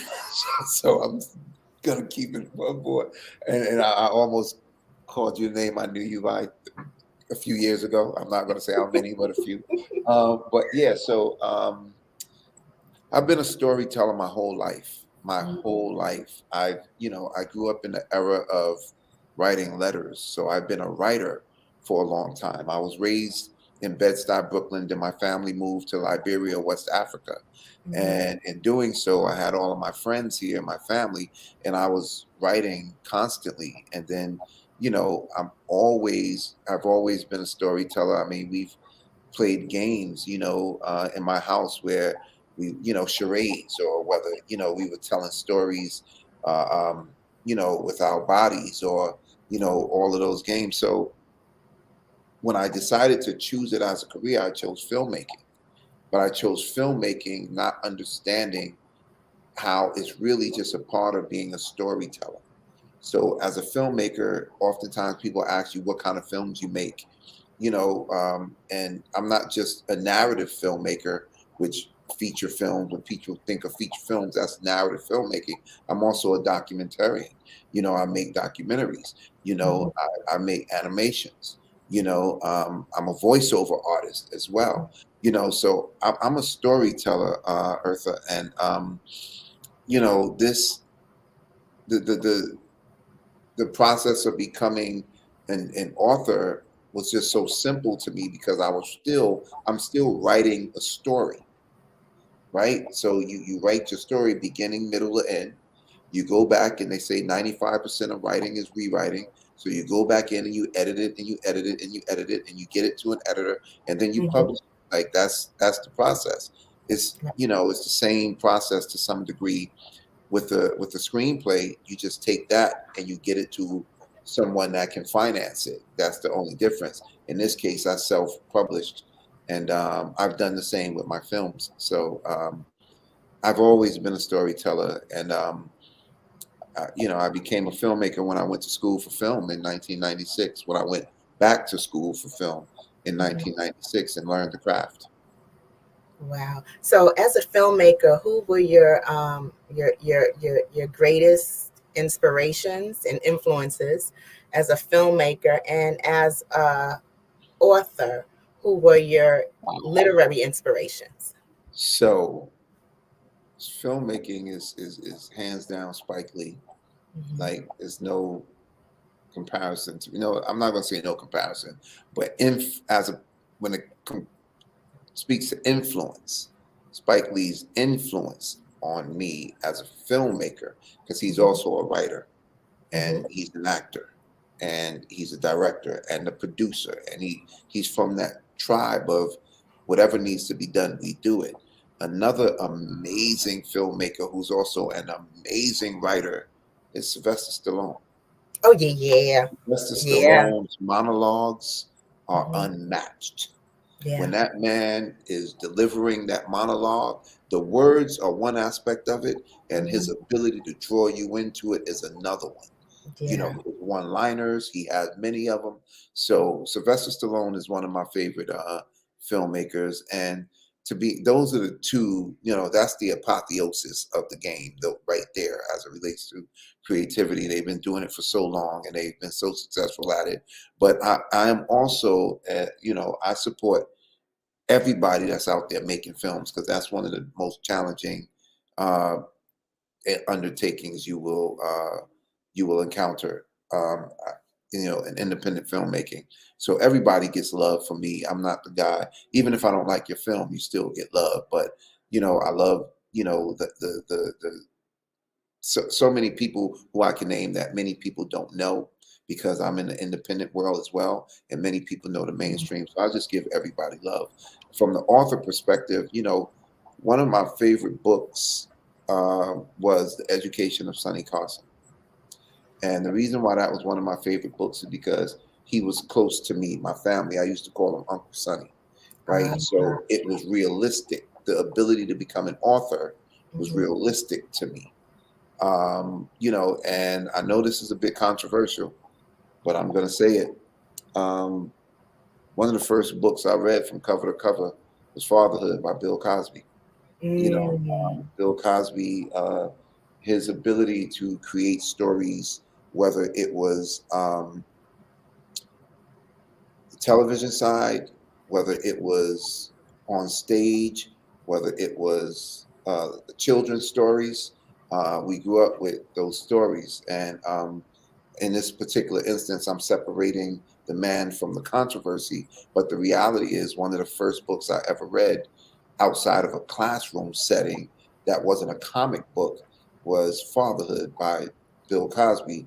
And it made me read a couple more of his books because of the way his stories were delivered. They weren't delivered as though it was an inculcation. It was delivered as though it was entertainment, and he was dropping gems in it. So, you know, but anybody that's out there, I mean, I could go to all the, you know, all the popular authors that people know, but they already know them. So it doesn't make sense in doing that. But Sonny Carson's book moved me. Bill Cosby's book was one of the first books I've ever read that's outside of a classroom setting and that wasn't a comic book. And then, you know, all the other authors that we had to read, whether it was the Isis Papers or Walking with a Panther or Rich Dad, Poor Dad, you know, all of those fall in place. Oh yeah, yeah. Now, I only recently learned that Sylvester Stallone actually wrote Rocky. You know, so when you look at it from that perspective, it's monumental. And he really doesn't get enough credit for his writing and what he does to a movie script. He doesn't. Yeah. Now, his pen game is sick. oh yeah, really is, and he put a lot of drudgery into it to learn how to do it and to be meticulous about doing it the way he wants to. The rewrites, revisions, you know, he is an inspiring story for those who look up his story and actually watch, because I think there's a documentary on Netflix now that goes into his background on filmmaking that is just as inspiring, if not more inspiring, than the movie Rocky itself. So I believe I want to say, well, inspiration comes how it comes, right? So whoever gleans inspiration from the movie, I can't say one is better than the other, but for my sensibilities, his story is more inspirational than the movie, because the movie doesn't happen without a story, right? Like, if you think about the filmmakers I named,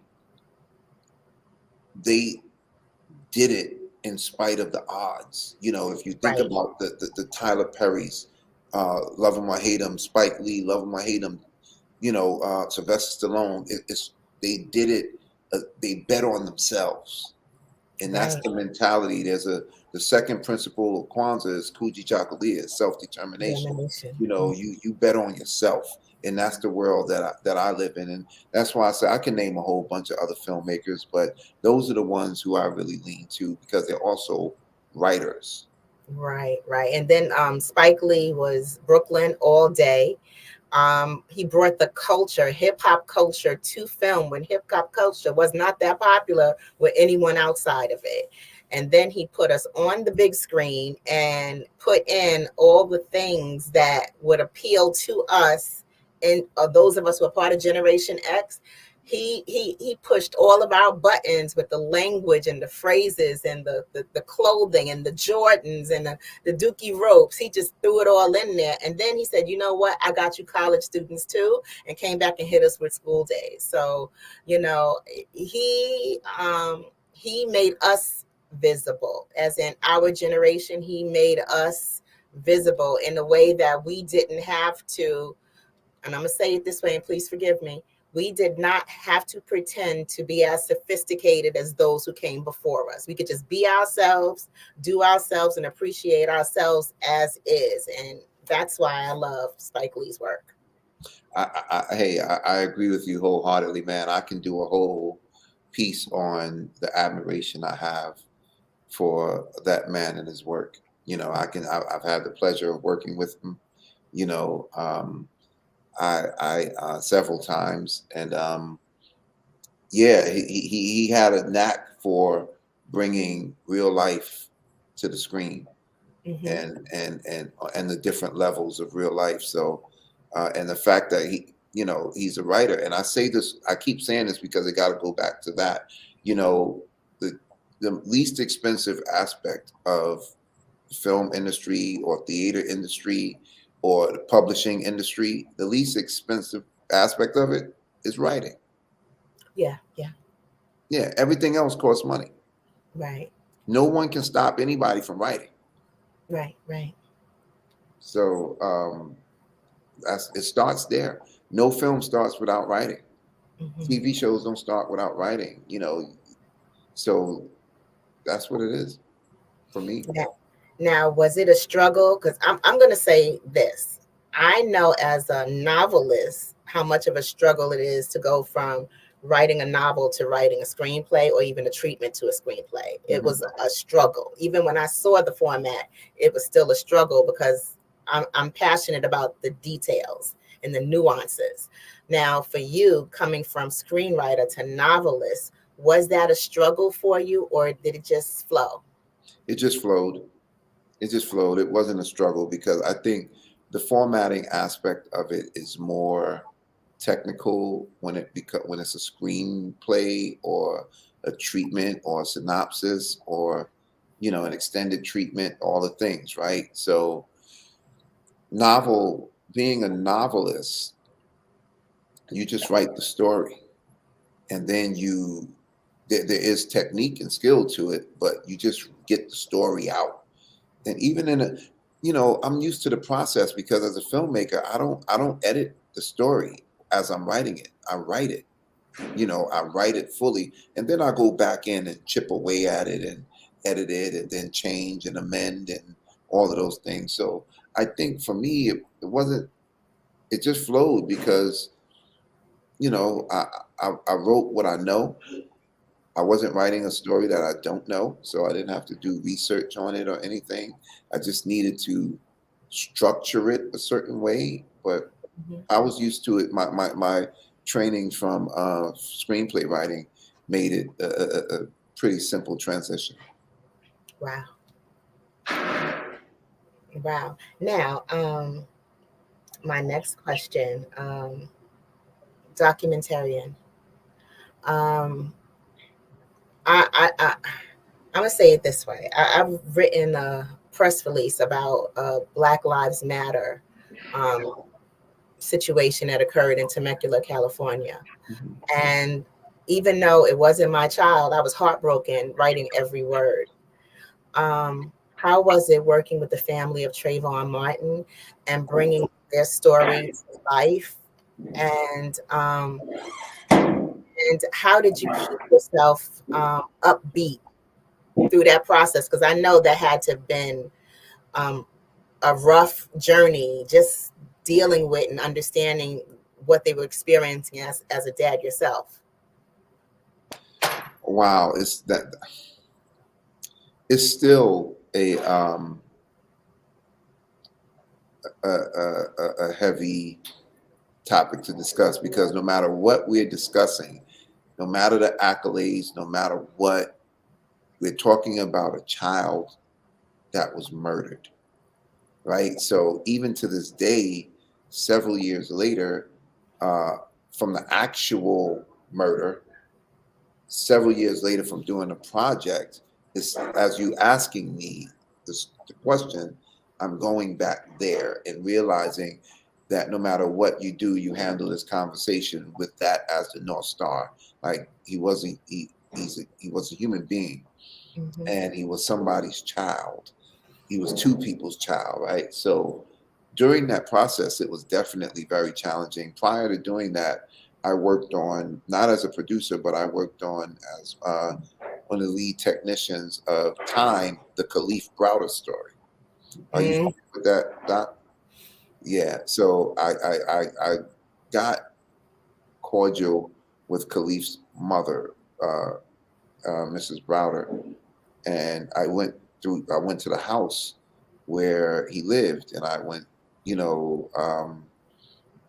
to the room where he eventually hung himself. So I had done that project prior to doing the Trayvon Martin project, and Trayvon wasn't any easier. So I realized one of the things that kept me grounded and sane, so to speak, was the fact that the story needed to be told properly. And it needed to be told through a certain lens. Right. And it wasn't always being told from that lens. There were several times I had to pound the table and stand up in the room and say, nah, we ain't doing that. And it put it like this. Realistically, in real life, everybody that was affiliated or associated with Trayvon Martin's story, the murder of him, has been changed forever. Yeah. And I mean that. I don't mean by, they just that was a police officer that investigated. No, people died, people committed suicide, people like had heart attacks. Everybody who came close to that project has been changed forever. And the people who worked on it have been as well. Yeah. The people who worked on it have been as well. I knew when we got to Goldsboro, Sanford, Florida, I knew we were dealing with something bigger than us, something bigger than that moment. We had the to some an unenviable task, but to me, the honor to be the harbingers for this story, to bring this story to life, and we had to do it properly.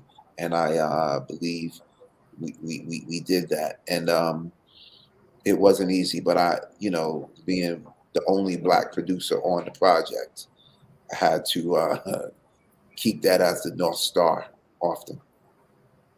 Right.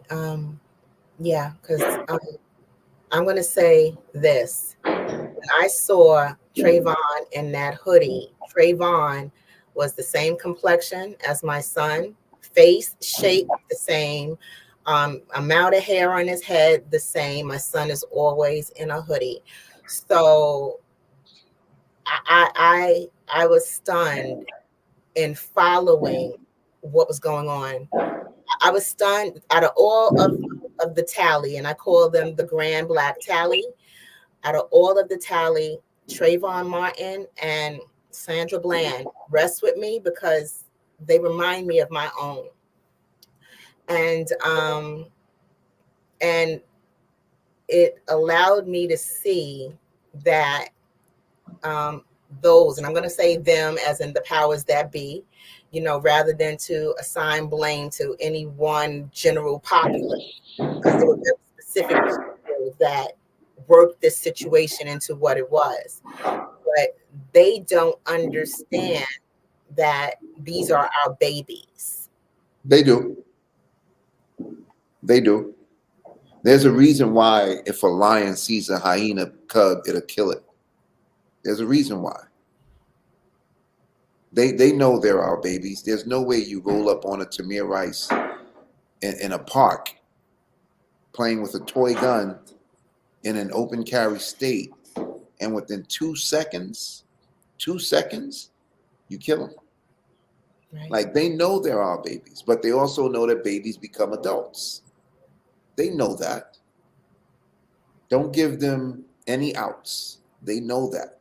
There's a reason why a lion will see a hyena cub and kill it. And sometimes they don't kill them, they cripple them. And we've seen, there's proof that, animals, beasts of the wild will protect an infant. there was a thing a child fell into a zoo over the gate, and a gorilla went and picked the child up and kind of nursed it. And I remember the news said the gorilla was acting humane.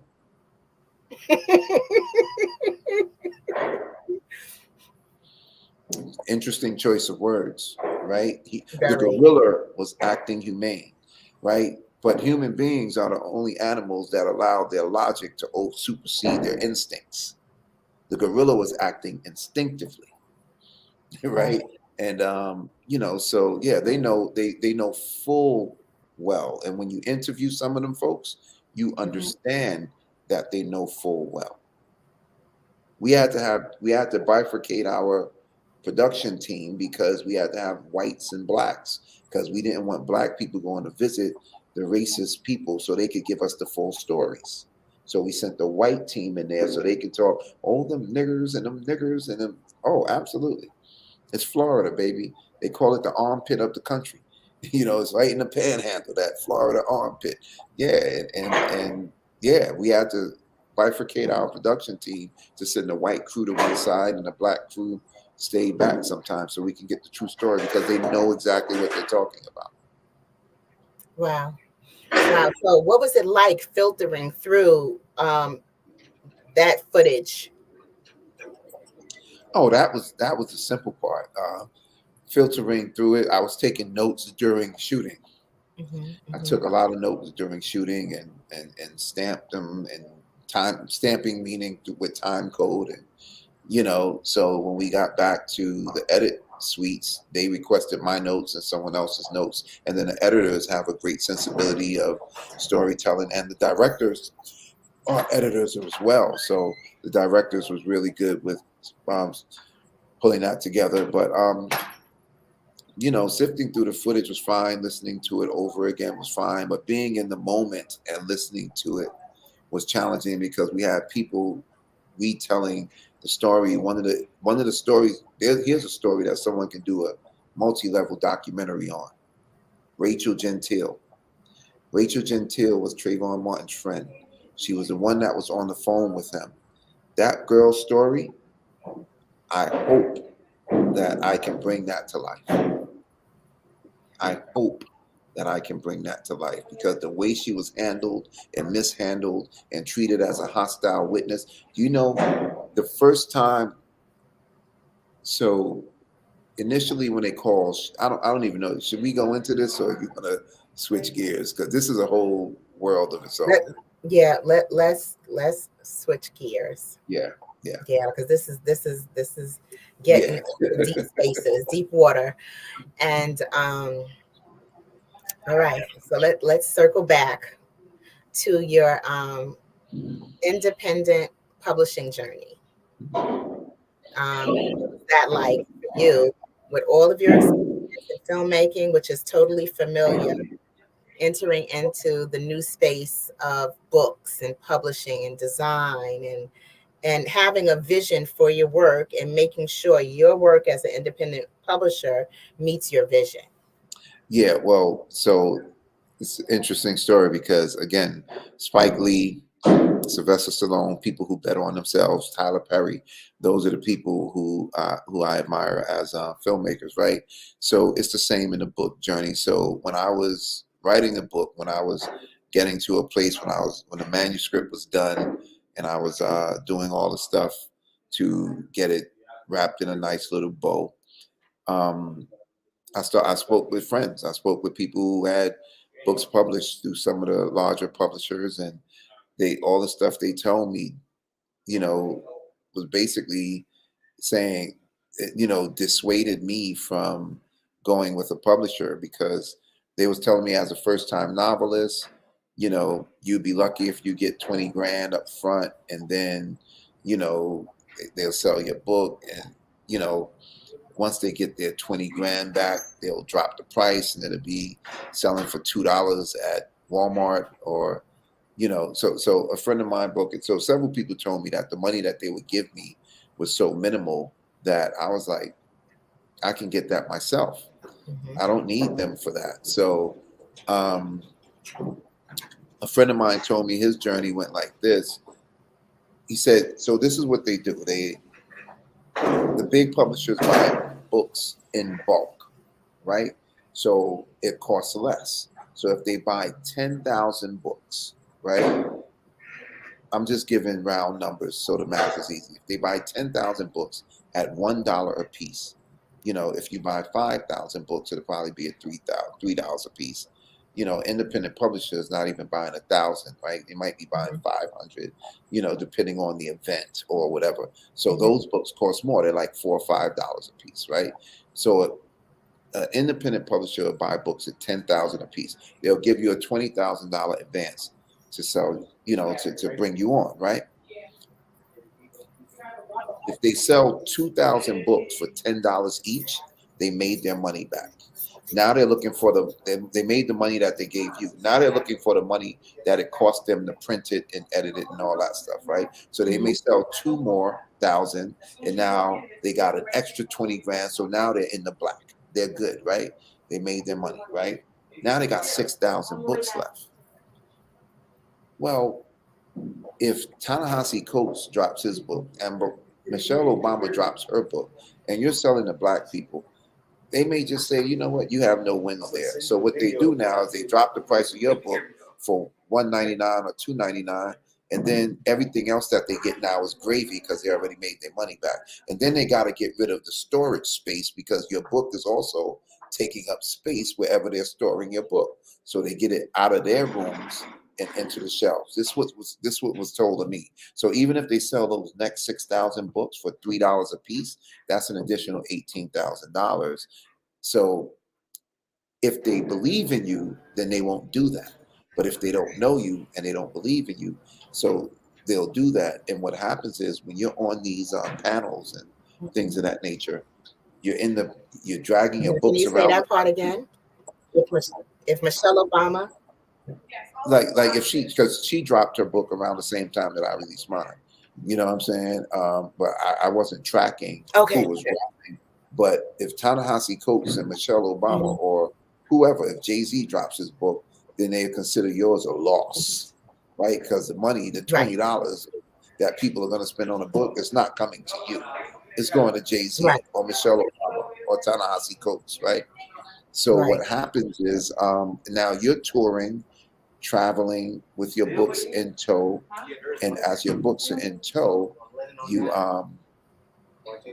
you're selling your books for $20, but people have got these things in their hands now, right? So they go on Amazon and they realize they can get your book for $2.99. They're not even buying them from you anymore. So what I did was I created my book. I created a special limited edition. I decided to sell them for $100 each. I sold 500 copies of them, made $50,000. So I paid myself to write the book more than any other publisher would have paid me, right? One of the people who read my book, bought a special limited edition copy, is the Deputy Commissioner of Education for New York State. He read the book and said, this needs to be in our program. He asked me if I had the paperback. I created the paperback version, and I was selling those by the hundreds to the New York City and New York State Board of Ed, My Brother's Keeper program. And that's how I did. That's how I did my self-publishing journey. That was it. Yeah. Right. And that was smart. That was really smart. Really, really smart. Because I know when it comes to books in like mainstream bookstores, right?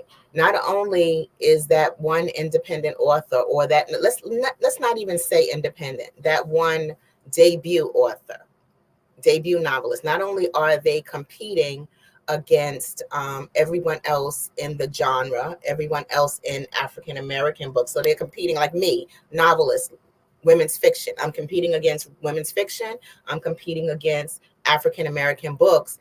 But in a mainstream publishing house, like not mainstream bookstore like Barnes and Nobles, what's visible is the spine of the book. There's no prominent placing. So they're not placed on the tabletops with the easel and the giant poster with the cork backing, and there's no banners around the store or merch to kind of give life to what you're doing with the book. Meanwhile, there are posters and signage for Ta-Nehisi Coates and Michelle Obama and everything else. And they don't even pull your book out for Black History Month. No, I learned that remember, I came from film. My first films, I go back to the Blockbuster days. We would walk in a Blockbuster and you would see shelf space matters. Shelf space matters. Like, I don't care if you walk in the mall and you looking at watches. Placement of watches matter. How many watches they have there matters. If they have 6 watches in a row, that's more than, let's just say Rolex has 6 watches here in the center. They want you to look at that.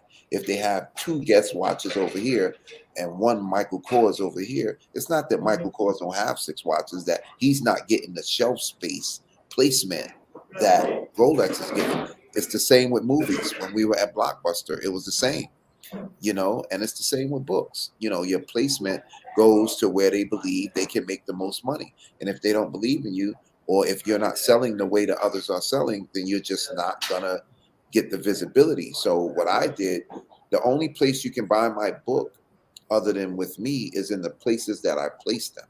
I placed them in stores. And then I have the ebook on Amazon for those who are interested in the ebook rather than a hard copy.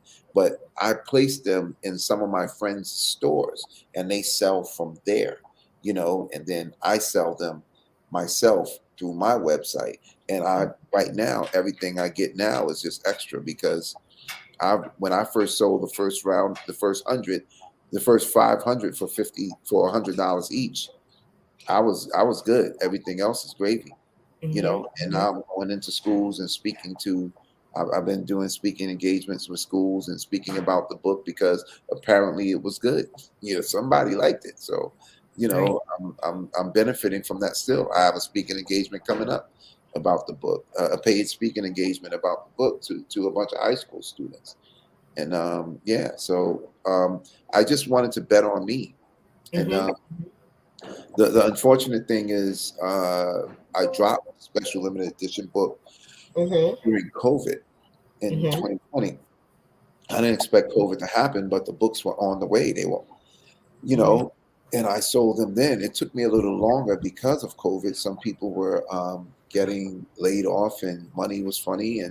But the book sold. It took me a year to sell 500 books when I wanted to sell it in a summer, But, they say man plans and God laughs. So we adjust, right? But it took, but still what I did was culturally, it was a cultural phenomenon, especially in Brooklyn. Like people was like, yo, I need that book. I need that book. And it became a social media thing, and my man who's an attorney said, yo, I never paid this much for a book since law school, but they bought them for $100 each. And I thought that was a cool way to jump to my foray into the literary space. Right. And it gave you a chance to be in control of the whole process for the whole sales cycle. So that's inspiring. And it also shows how we can empower ourselves in these situations. We don't necessarily have to stick to that same blueprint. Now, you believe in yourself and bet on yourself. And more importantly, people like to jump on moving vehicles. They don't like to push the car. They like to jump on moving trains. They don't like to they need the energy. So if you're moving with or without them and other people are talking about your project, you never know where that's going to lead as it relates to, investors and financiers, so yeah, bet on you always. Wow. So other than bet on you, what advice would you give the newbie? What kind of newbie? Like a writer? Well, see, now we're dealing with 2 different areas now. Let's talk about the newbie filmmaker and let's talk about the newbie novelist. I think that the information is the same. Novelists, right? Nothing can stop you from writing. If you're a novelist and you're not writing, you're not a novelist. I don't even want to talk to you. I don't even want to talk to you. If you tell me you wrote a manuscript and you need help getting it to its book form, that's one thing. But if it's like, hey, I'm a writer, yeah, well, what do you have? Well, I haven't done anything yet. You're not a writer because there's no reason why you shouldn't be writing if you're a writer. So if you're a writer, write stories. I'm crafting. I have several books in the works now. One of them is called At True Brooklyn Stories. Attica is my name. They call me at True Brooklyn Stories, and I started this from writing stories on Facebook. Right. So now it's becoming an actual illustrated book. Right. The stories. So if you're a writer, write. That's it. Like just write stories, tell stories, and get better at it. You know, and then when you have a manuscript, a story from beginning, middle, and end, it don't have to be great.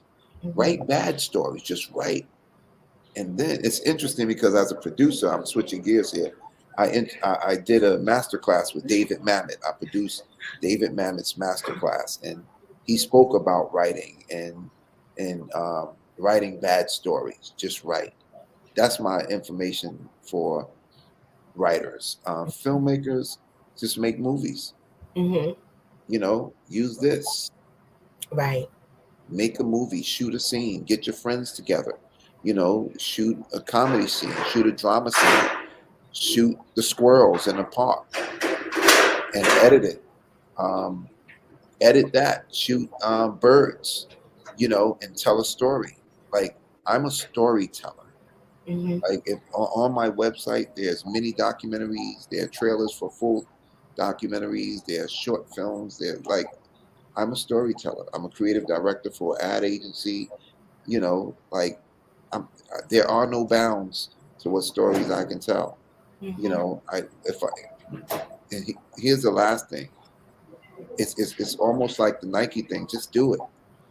Just do it. Like you can make a movie literally on this, and this is an Android, and there's some Android hate going on, but you can make a movie on an Android, an iPhone, an iPad. So just do it, man. That's it, and just get better. If you were going to school, if you wanted to be an engineer, I'd say go to school. You want to be a doctor, I'd say go to school. You want to be a writer, write. Right. You're right. You're right. You want to be a filmmaker, make movies. That's and like Rakim says, simple ain't it, but quite clever. Just do it. Just do it. And one thing that's really, really funny is we have women's fiction, right? African American women's fiction, contemporary fiction, right? And for a number of years, we had Black men entering into the women's fiction space, right? So we had Eric Jerome Dickey, we had Omar Tyree, and then somewhere in the 90s, I remember Omar Tyree doing a book called Just Say No, which was a brotherhood story.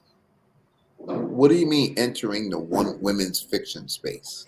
Meaning that most of the books that were popular for African American audiences were women's fiction if they were not nonfiction. So there was nonfiction and there was women's fiction. There was the Terry McMillans, the Connie Briscoe, the Tina McElroy Ansa. There was Alice Walker. Those were all women's, predominantly protagonists were women fiction stories. Gotcha. So the protagonist is a woman. Right. So when we have a male protagonist, right, at the core of his own story that is not necessarily centered around a woman, but centered around his own process of sorting through these feelings and experiences.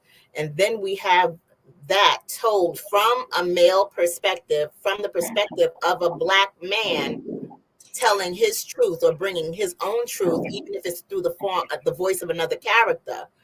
That particular part of it is more rare. We had The Pursuit of Happiness, which was a memoir piece.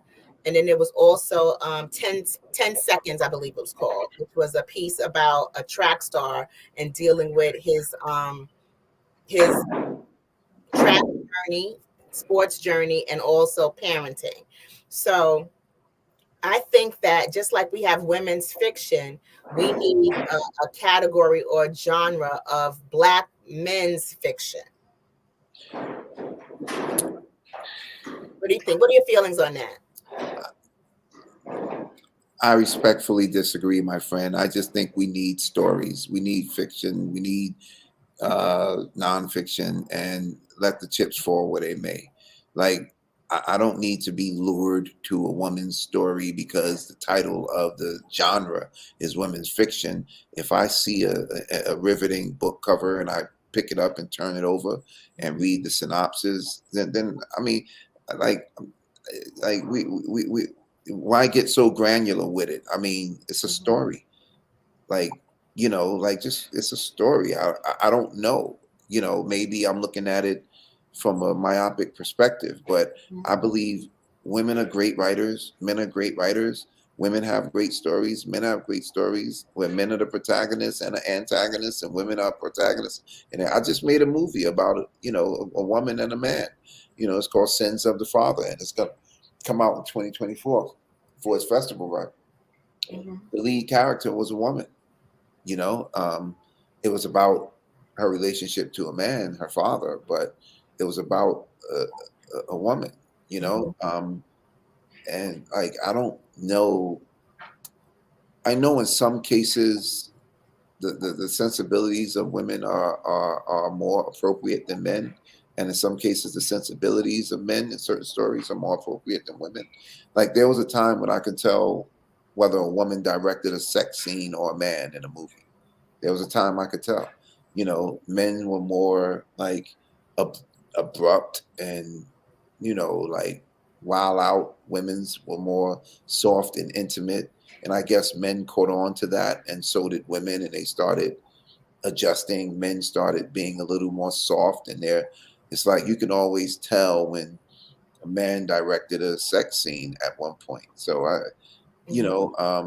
think we all grow. I think I don't think splitting hairs between women's fiction and men's fiction is necessary. I think dope is dope. You know what I'm saying? I think clearly we have some amazing women literary giants, and like, why? I don't know the benefit to the separation. I don't know. I just think it's all like, this is a dope book. Right. I mean, and the only reason why I made or I noticed is because there are very, very few bookstores that are dedicated to, or there are very, very few bookstores that have a dedicated African American book section, unless you're going to an independent bookstore. Yeah, well, I mean, that's just business, right? There are very few Black Fortune 500 companies, right? That's just business. That's just what it is. There are very few Black luxury car lots, car dealerships in the, there's a lot of used Black car dealerships, but that's just business. But how do we change that is, with the Black Business Network and figuring out the void and filling it, and seeing if there's an actual opportunity there, or is the bookstore a dinosaur at this point? Like, I don't know. Like, I hope not, but it's just really realizing that that's just the way of the world. Like, how many Black television networks can you name? Like, there's BET, which is relatively not Black. There's Rio, and there's Urban One, TV One, and so there are very few Black television networks. When you turn your TV on, you got 9,000 cable channels. How many of them are Black owned? It's the same. It's the same. It's in every single genre. Because the reality is there's very few Black people in the world. In the United States, it's 13% from what I last heard, right? So from that perspective alone, it's gonna be few, because even if it matched, which it never does, but even if it matched the 13%, there are very few Black owned bookstores that are mainstream. I don't know any mainstream Black-owned bookstores. No, I only know of independent Black-owned bookstores. Right. Yeah. Yeah. So I think that's just the world we live in, where we are really just 13% of the population. Yeah. Last I checked. Yeah, I know Sisters Uptown Bookstore and Cultural Center in Harlem on Amsterdam Avenue and 156. Yeah. There's the Schomburg Bookshop, which is in Harlem on 135th Street in the corner. There is the Source of Knowledge Bookstore, which is, I think that's in Newark, New Jersey. Then there is Uncle Bobby's Bookstore, which is owned by Lamont Hill, and that's in Philadelphia. That's in Philly. Yeah, and then, Talib owns a bookstore. He owns Nkiru Books online. Yeah, online. It's an online bookstore called Nkiru Books. Nkiru. There's several. Like, we're gonna get our stories out.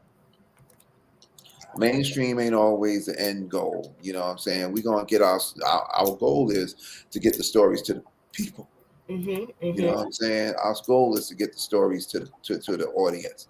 And who knows? Mainstream may not even be certain audiences. Maybe you good with that 100,000 or 200,000 book sales right there, as opposed to getting the millions. You know what I'm saying? I'll tell you what though, if you own your own distribution and you sell 10 books, you sell books for $10 and you sell 100,000 of them, you all right. Right. You're right about that. You all right. You know what I'm saying? You don't need to be a New York Times bestseller, because guess what? Just recently, Tyler Perry won an honorary Academy Award. Honorary. He's never won an Oscar or, Tony for any of his plays. This dude is a billionaire. He don't care. He just built the biggest soundstage in the country. You know what I'm saying? He don't care that y'all not giving him. You just do the work. Right. Because everything else is a byproduct of the work. The work is not a byproduct of the other stuff. I don't care if it's the red carpets, the fact that I'm sitting here right now. I don't sit here and then go write my first book. I write my book and then I sit here, right? So everything is a byproduct of the work. Control what you can control and let the rest go. And what you can control is you can write, you can create. And it's so funny because you said control what you can control and let the rest go. When you speak of Tyler Perry, the funny thing about it is, and I say this as a creative, right? He hung in there when more people have bootleg copies of his movies than actual copies. And he hung in there. But the people who like bootleg movies don't go to the movies. Right? That ain't for them. But they talking about it, and they talking to the people who go to the movies. Right. It's not a negative. It's not a negative. You know what I mean? Like, people that pay $2 for a DVD ain't paying $18 for a movie ticket. That's not the audience. Right. And then they were the people that were bootlegging his movies were sneaking into his plays and filming them and selling them on the street. Good. So that You know why? Because you pay people to do that. It's called advertising. You pay people to come in and shoot your film and advertise it. You ain't have to pay them. That's good. The most successful commercial in this year's Super Bowl? Did you watch the Super Bowl? No, I did not watch the Super Bowl. I'll send you a link. Kanye did a Super Bowl commercial from his phone. Oh, wow. And he said, I spent all this money on my Super Bowl spot, so I couldn't spend any money on a commercial. They said he spent $7 million on a time slot and shot the commercial on his phone. From a metrics perspective, he's earned tens of millions of dollars already because of that commercial. Wow. Look, we have a lot of us have been tricked into proximity, right? We want to be the one next to the shit that's popping, right? Just do the work. Just do the work and find your audience. There's 1 million people in this world that like what you do. Right. Guaranteed. Guaranteed. There's 1 million people in this world that like what you do. Do what you do and find your tribe. And you don't got to care about the close to 8 billion plus people. You need the 1 million that like what you do. Right. That's all you need. And trust me, I don't care what it is. I don't care what it is you do. There's 1 million people on this earth that like it. Right. Right. People be like, why is she wearing that? That's ugly. Mm-hmm. There's 1 million people that got that. There's 1 million people that like that. Why is she with him? He ugly. Well, he got a wife. Somebody else like him. Don't worry about what you can't control. The serenity prayer is your friend. The serenity prayer is your friend. Do what you can, accept what you can't, and know the difference. Right. The wisdom to know the difference. Because you don't want to be banging your head against the wall. That ain't for you. Right. Can't nobody stop me from writing, Eartha. Nobody. Can't nobody stop me from putting books out. I got another book right now. My second novel is going through its review stage. And once it's reviewed, I'll get notes and I'll figure out what to do next. But it will be dropping this year. Wow. And my children's book series is dropping, and that's being illustrated right now too. You know, and not only that, I'm doing something very different. I should probably keep that under the lid. But yeah, I have something else popping with my children's book, you know, and then I have the storybook, the True Brooklyn Stories that I told you about. You know why? Because it costs me nothing to write. Right. Why are you not writing? Right. It costs more to cook a meal than it does to write. Right. It's more inconvenient to go to the supermarket than it is to sit down in your room and write. And you don't need an iPad, an iMac, or anything to write. Just write. Mm-hmm. You got a good point there, Attica. Now, please let our listeners know, our audience know where we can connect with you, where we can purchase your books, and how we can follow you on social media. Cool. So, first and foremost, it's like I am like just, this is called controlled blushing because I'm just happy to be here with you. It just like it means a great deal. Like, and I'm not just saying that because we're here. I'm sitting here, and it just come over me to say that. Like it's great to see you. It's great to see you doing what you're doing, you and Maroc, and it's great that Dr. Kelly created this platform. But on a purely, you know, like solipsistic note, like a selfish note, I'm just honored that you're the one that's here with me. So we've known each other for a long time. So yeah, that's a personal thing. My name, as it's here, is Attica J. Torrance. That's as it is everywhere. That's Attica J. Torrance on Facebook, at Attica J. Torrance on Instagram. My website is atticajtorrance.com.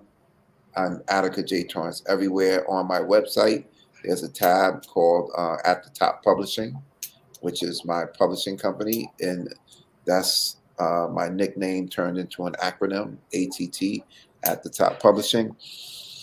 And at the top.com is where you can buy my book, Brooklyn Bred, a 90s Brooklyn story, which I wrote that one and to turn into a television show. So my goal is to, once the second one is done, to package the two of them and pitch for a television show. So stay tuned. All of my projects that I create have legs beyond that one. And as I spoke to you before about, one is being illustrated. The goal is to turn that into an animated project. And, you know, this one, the goal is to turn into a television series. And it's going to happen. Now, I got to ask you this before you go. Please tell me about the 2 Emmy nominations. Well, I didn't even think that was a big deal because they're nominations and that means you didn't win. But apparently, you know, the mainstream world speaks about it. So I added it to my bio, which the sister did a great job reading my bio. I forgot about all that stuff because that's bio is kind of dated, but I appreciate her as well.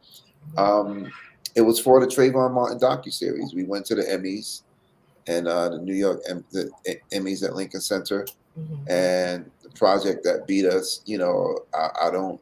The project that won the Emmy, I'm not. It was a good project, but it wasn't better than ours. I'd rather say it was better than ours. But what I've also learned about award shows is it's the flavor of the month, right?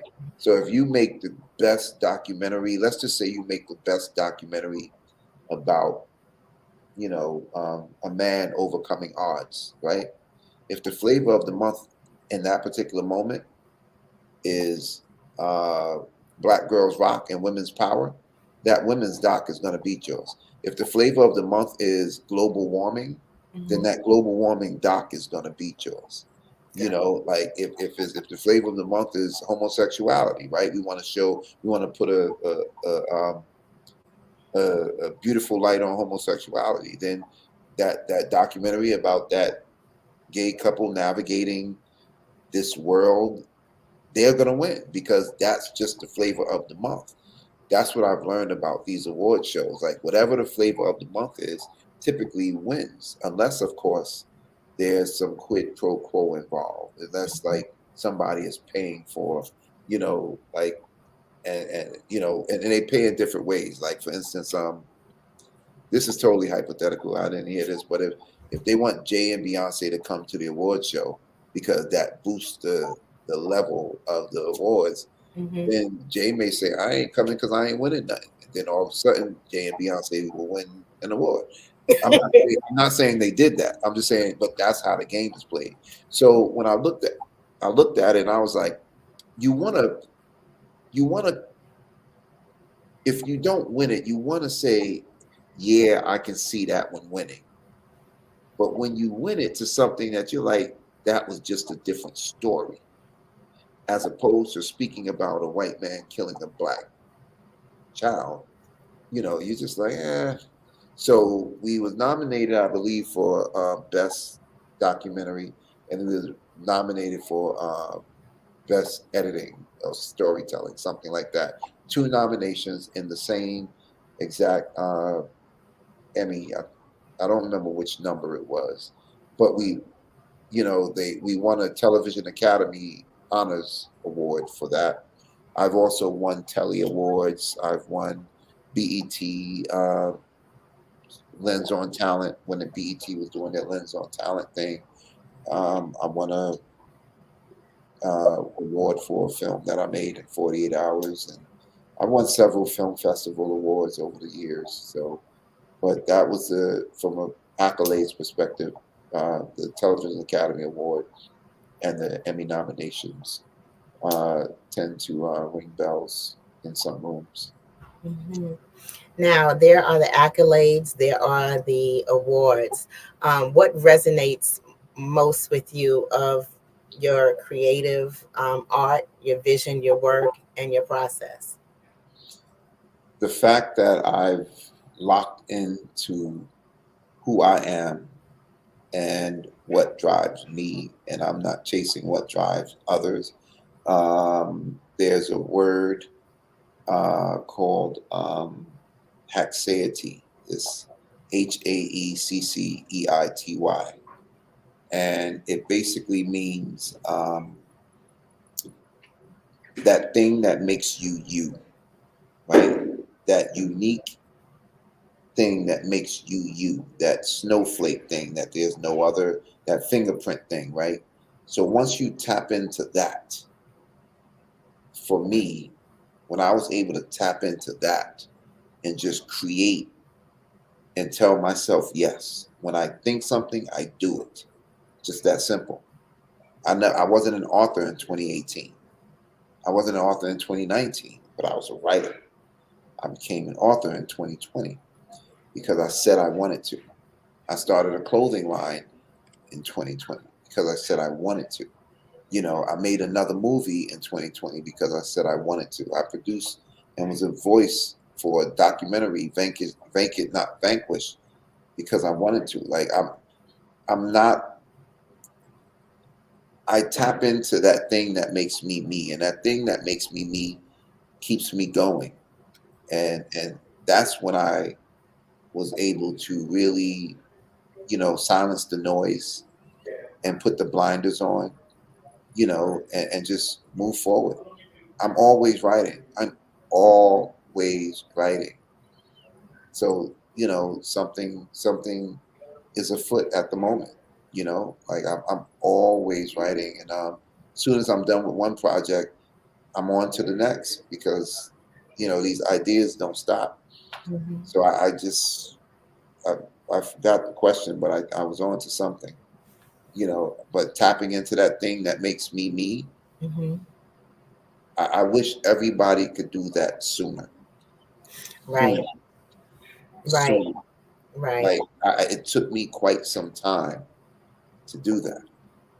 And even though I knew it, I heard it again, I was overriding my instincts because what I felt, who I was, wasn't cool, or who I was different often. And I hid behind popularity, and I hid behind, what other people wanted me to do. But, you know, as you know, from very recent activities, I'm at the point where, hey, maybe this ain't the one for me. There are times when you sit there, and I'm definitely okay with that. Wow. Well, thank you, Attica, for spending time with us and sharing your story and your inspirations and your creativity, your art, and just the magnificence with what you do and how you do it. Thank you, Attica. And thank you. Yeah. Well, special thanks to you too, Arthur Watts Hicks, for doing this great fireside chat. Attica, I just have a few more questions for you, if you don't mind. I don't. Okay. All right. So the first question is, do you produce autobiographies by any chance? I haven't, but that doesn't mean I won't. It has to be right.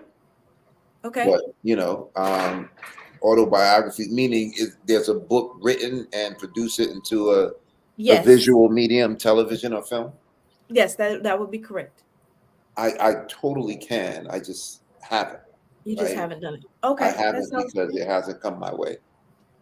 All right. And if there was anyone out there that had any movie ideas or that was trying to work on their filming, as you said, they recorded some things and they wanted to get something to you to help produce, how would they do that? Or is that something that they can do?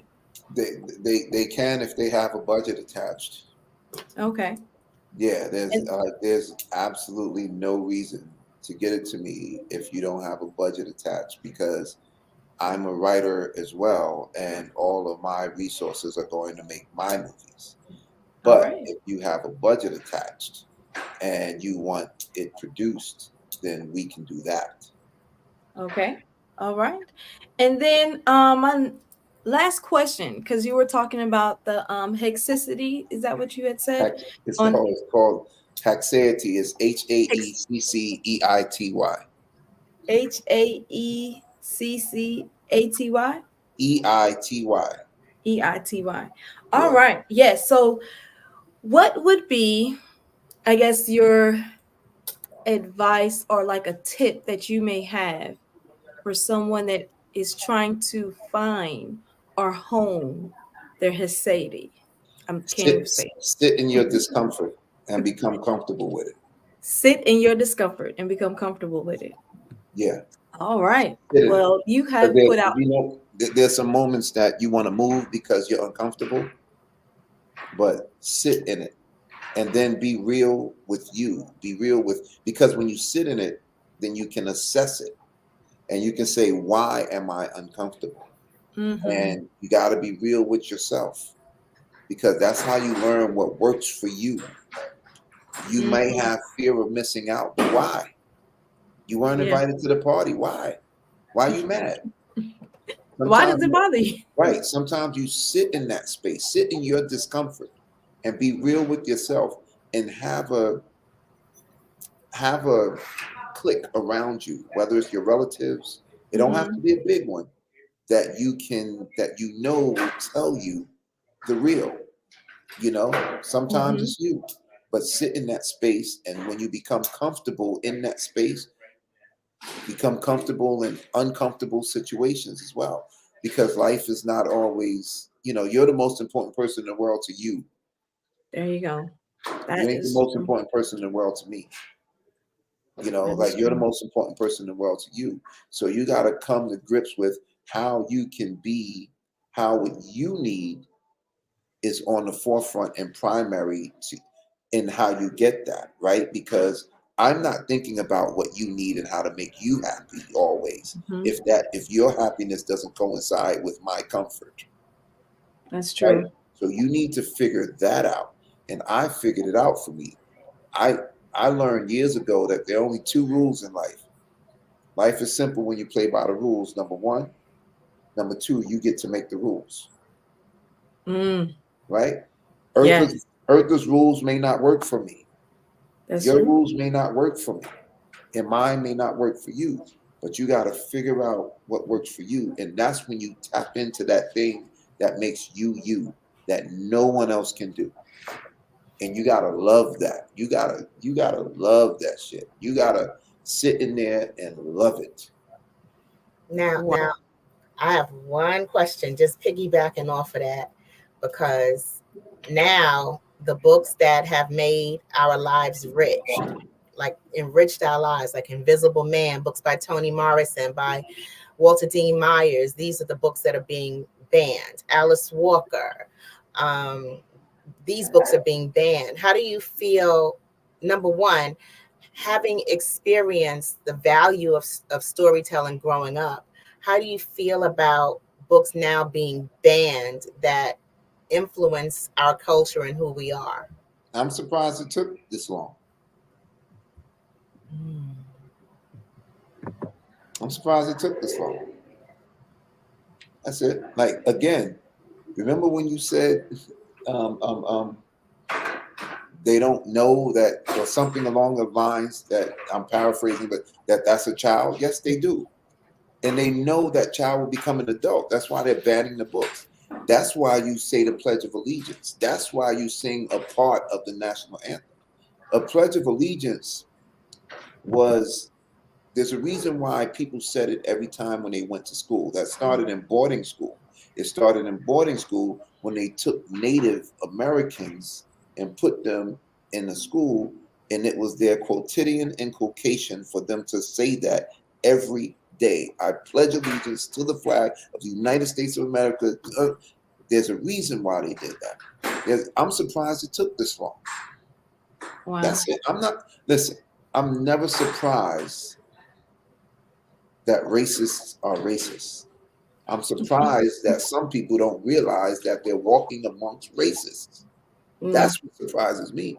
I'm just surprised it took this long. Yeah.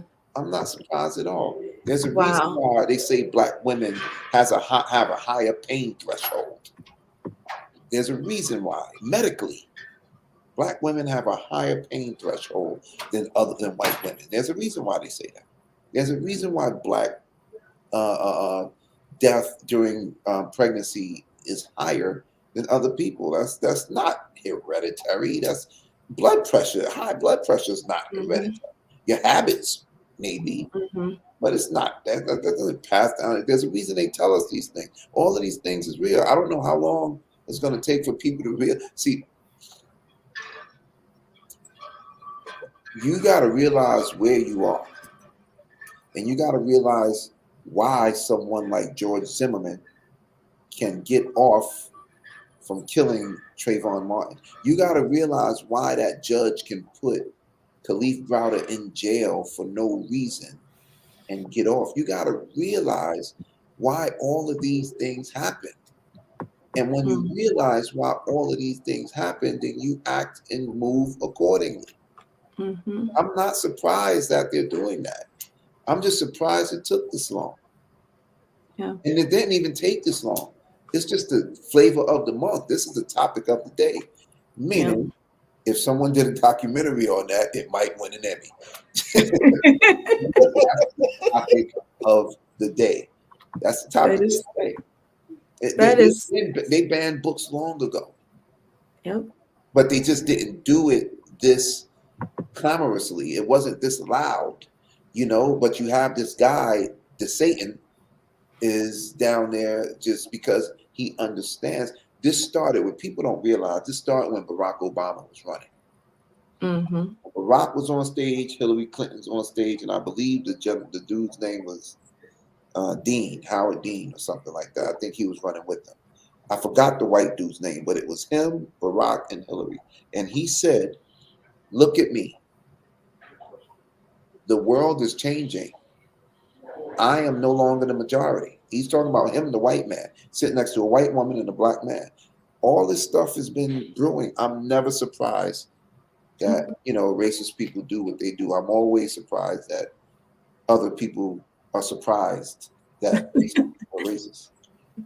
You're always surprised at the other reaction to what is known to be standard. What are you talking about? Yes. Not surprised at all. Well, so I just want to say a special thanks again to Ms. Eartha Watts Hicks for hosting the fireside chat with Mr. Torrance.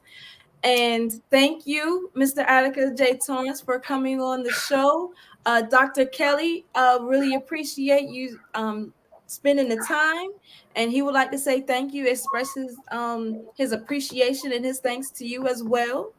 And thank you for sharing your expertise. Again, this has been Attica J. Torrance and Miss Eartha Watts Hicks.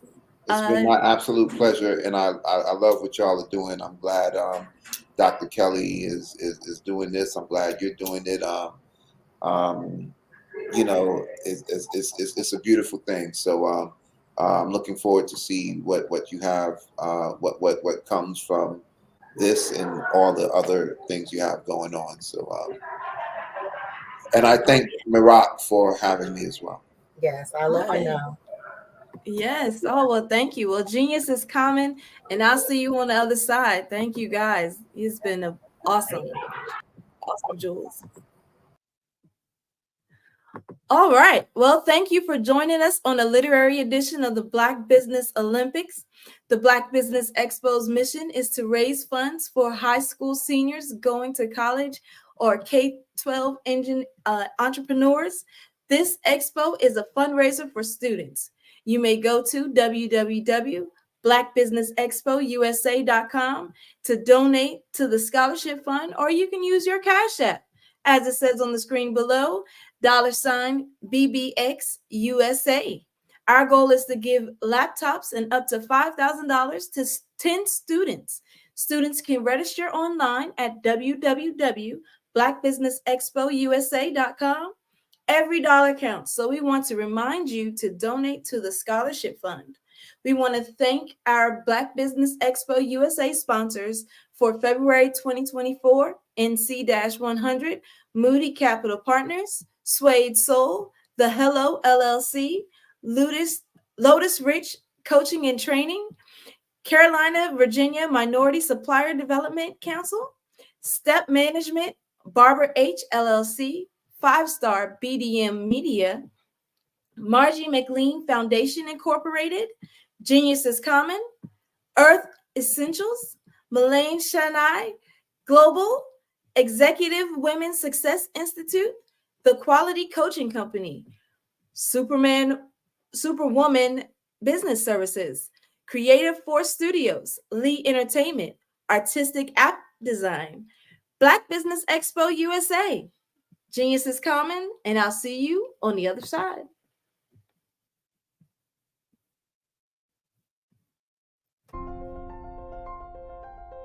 What if you could build your own city? A place where every child can find nurturing people to help them achieve their full potential. A place where every adult can access job training support. Where health education is abundant. Where social justice ruled the land. A place without limitations. Welcome. You have arrived at STEM City USA. It is what every city should be. A safe and trusted community where you find people and resources to help you become everything you are and beyond. STEM City is unlike anything you have ever experienced. It is a digital twin of the world around you, only better. STEM City is about energy and soul renewal. It is more than a digital world.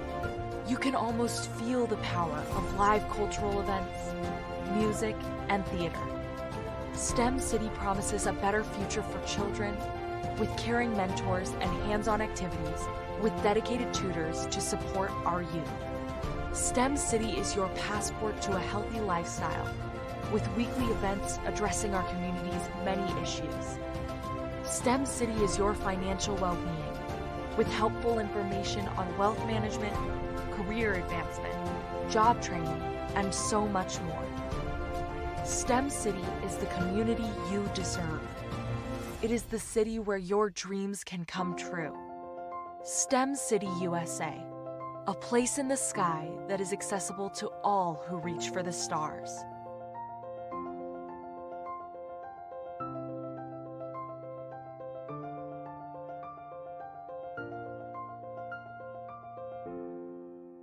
Phenomenal Tanya T. Wise, who is here from the great state of Maryland. Tanya, welcome and thank you for being with us today. Can you indulge our audience a little bit and tell them just a little bit more about who you are and what it is that you do? Well, I love being able to talk to people and have a magnetic attitude, being able to just show them. So I always like to say, level up is Coach at Tanya T. Wise here. So can you tell our audience, just give them a teaser about what your presentation will be about? So my philosophy is that we should all be living our dream life. So tomorrow I'm going to talk about how you start living your dream life. What are some of the things that you thought about in your childhood that you just kind of let go and dormant? Wow. And I want to reignite that and just give you some pointers and some tips, some tools, some strategies to be able to start living your best life now. And guess what, Wanda? And leave an inheritance for your legacy. Oh my goodness. Okay, I know that's resonating with a lot of people. I've heard that you have a dynamic coaching program. Can you tell us a little bit more about that? Absolutely. So our coaching program help people that have the lack of time, that lack strategies, and lack the confidence to go after their dream life. So we help them implement tools, we help them implement strategies, as well as give them resources so that they can live their best life now and leave that inheritance. Wow. Oh, I love that. I love the leave the inheritance part. Listen, you are dropping some major nuggets, and I know a lot of what you're saying is resonating with a lot of people, but I think we're all curious, how did you even make this transition into the speaking and coaching arena? What's the story behind this? So I started out in finance, and I realized that a lot of people don't necessarily go after their dream life because of the lack of finances or the education behind finances. But it wasn't until I lost my firstborn, my only son, that life changed for me. And where I was going after it all, living the corporate life, hit my 6-figure income and living in my dream house with my dream man, driving my dream car. I nearly lost it all when I lost my son. And so I realized it only takes one financial catastrophe that can change your entire life. That's what made me start All New Beginnings. Because no matter what's going on in life, there's a new beginning. And because of that, we develop a program called Wise Minded. My little slogan is, don't just dream it, let's live it. If they want to connect with you or work with you, what is the best ways for them to be able to do that? Well, for my social media guru, you can connect with me on every single social media platform as Tanya T. Wise.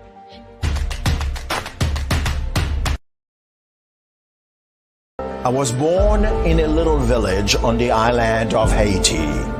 Many deadly diseases pounded me. It is as if they were on a mission to end my existence on this earth. I refused to give up. In 1983, I left Haiti and came to the United States of America. And I came with $5, 2 shirts. I didn't speak in English. I came to Atlanta. I got a job. I was a doorman. I was a doorman with a dream. What I used to come on stage. I'd rehearse this moment that I'm standing in front of you. That's the power of a dream. Maybe today is the day you begin acting as if you already have it. And then step out with full force. Take a risk. No condition is permanent. Don't let your situation distract you. You are chosen. You are called. You are born for a purpose in this life.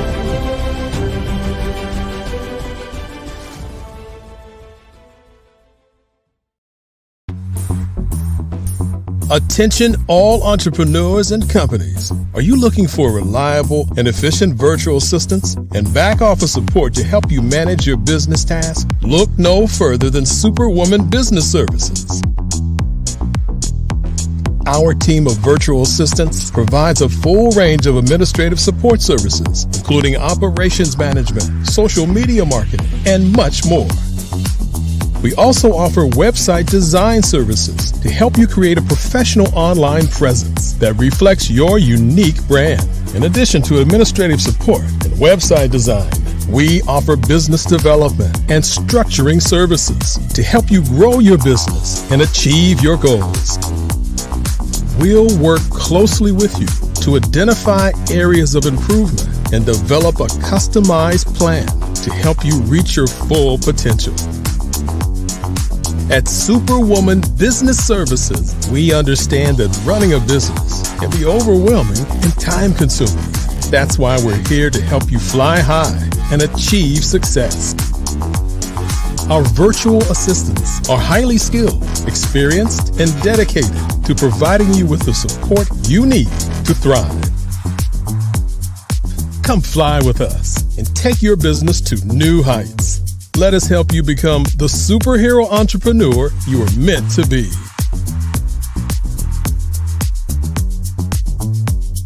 Contact Superwoman Business Services today to learn more about our back office support services.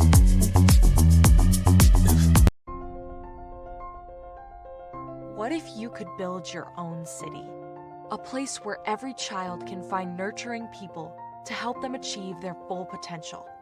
A place where every adult can access job training support, where health education is abundant, where social justice ruled the land. A place without limitations. Welcome. You have arrived at STEM City, USA. It is what every city should be. A safe and trusted community where you find people and resources to help you become everything you are and beyond. STEM City is unlike anything you have ever experienced. It is a digital twin of the world around you, only better. STEM City is about energy and soul renewal. It is more than a digital world. You can almost feel the power of live cultural events, music, and theater. STEM City promises a better future for children with caring mentors and hands-on activities with dedicated tutors to support our youth.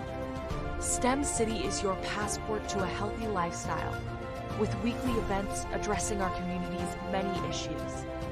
STEM City is your financial well-being with helpful information on wealth management, career advancement, job training, and so much more. STEM City is the community you deserve. It is the city where your dreams can come true. STEM City USA, a place in the sky that is accessible to all who reach for the stars.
Dr. Eric Kelly III, and a host of phenomenal speakers from all around the globe for this 7-day virtual event that you don't want to miss. The mission of the Black Business Expo is to raise scholarship money from kids all the way from high school, all the way from college. The Black Business Olympics is one of the largest Black business showcases in the world. It is an opportunity for businesses and companies to showcase their businesses globally. We are going to be giving away laptops up to $5,000 away to students. Again, I'm Olivia Appleberry, the founder of 2 Cents Finance and one of the speakers for the expo. I am so excited to see you there. For more info, go to www.blackbusinessexpousa.com or call 919-308-9090 and hope to see you there. I am Black business. From the moment I wake until the time I sleep. Yes, I am Black business. I am Black business. Tell me, are you Black business? I am Black business. Do you support Black businesses? Listen, I support Black business because I am Black business.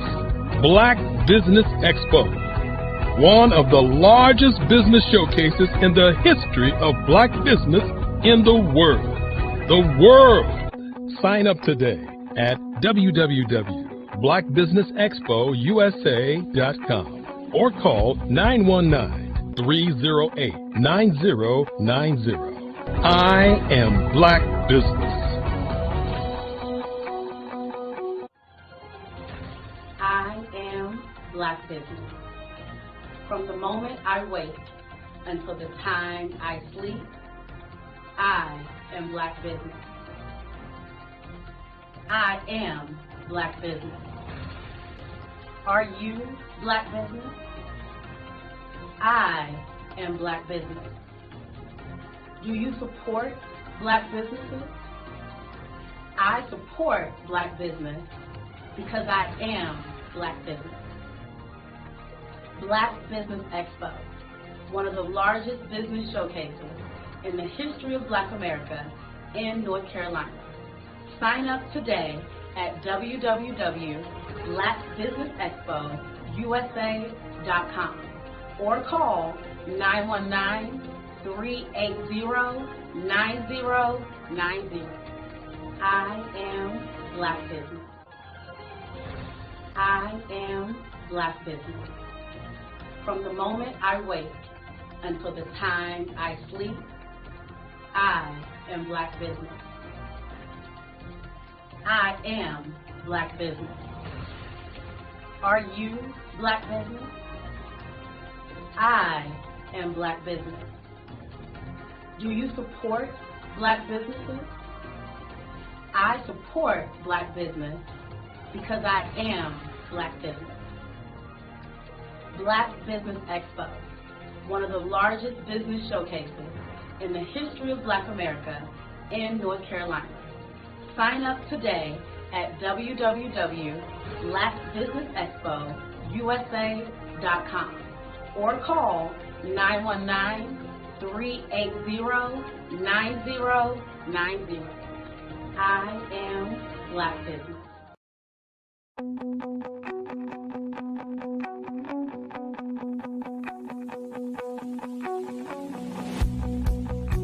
I am Black business.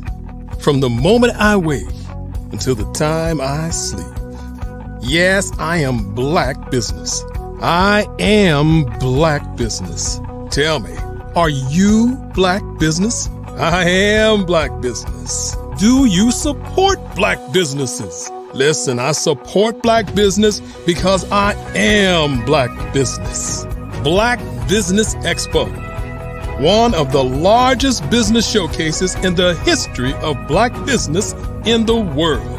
The world! Sign up today at www.blackbusinessexpousa.com or call 919-308-9090. I am Black business.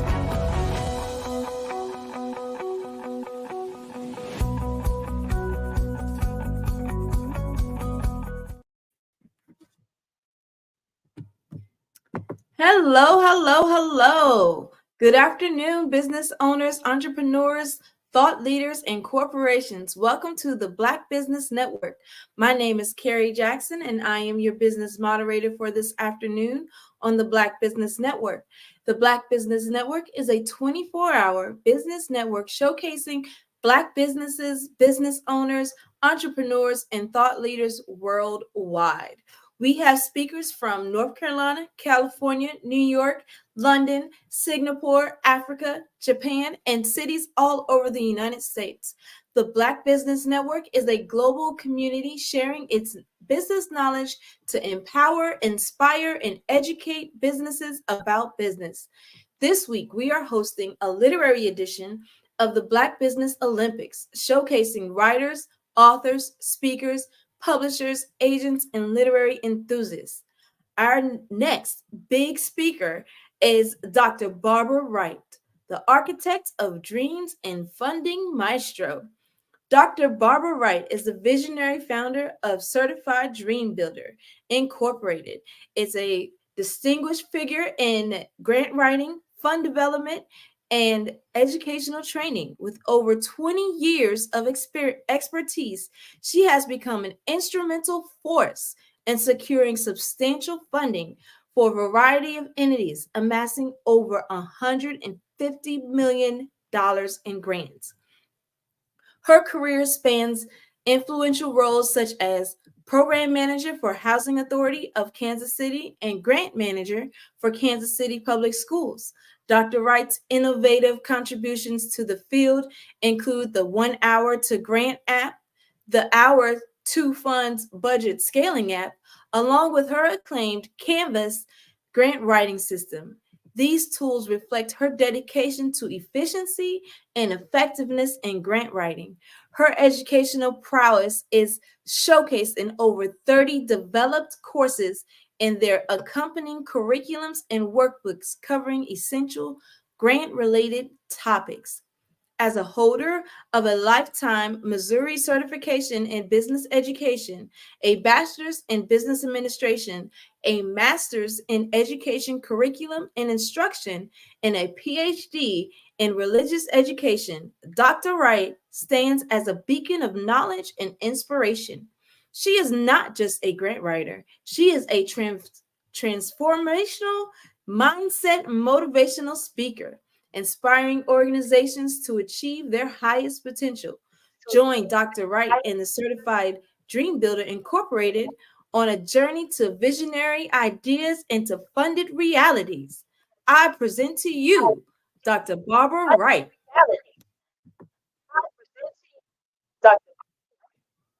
Dr. Barbara Wright? Thank you, Ms. Jackson.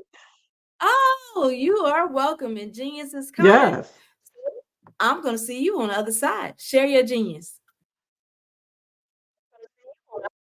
Sounds great to me.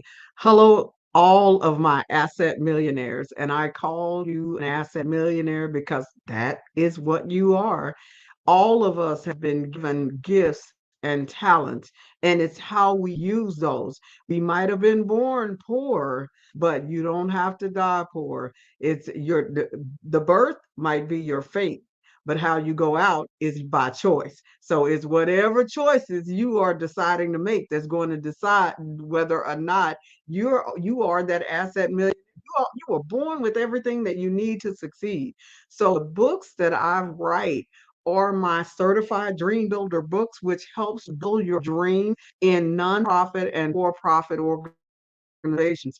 We have 25 books in several topics and multiple topics. You don't need 25 books, but you need to find one that works for you. So today I'm going to focus on my workforce development books. Why am I doing that? Because our whole world is changing right before our very eyes.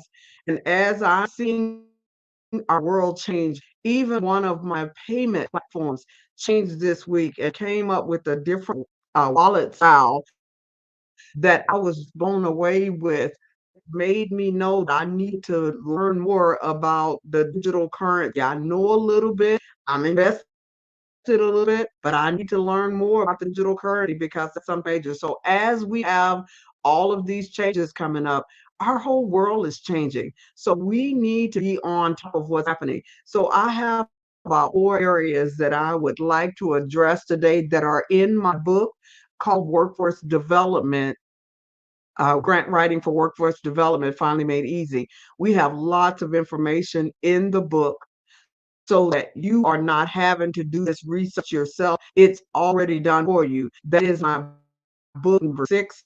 I have 25, remember. So today I'm going to focus on book number 6. I will let you know I do have multiple books.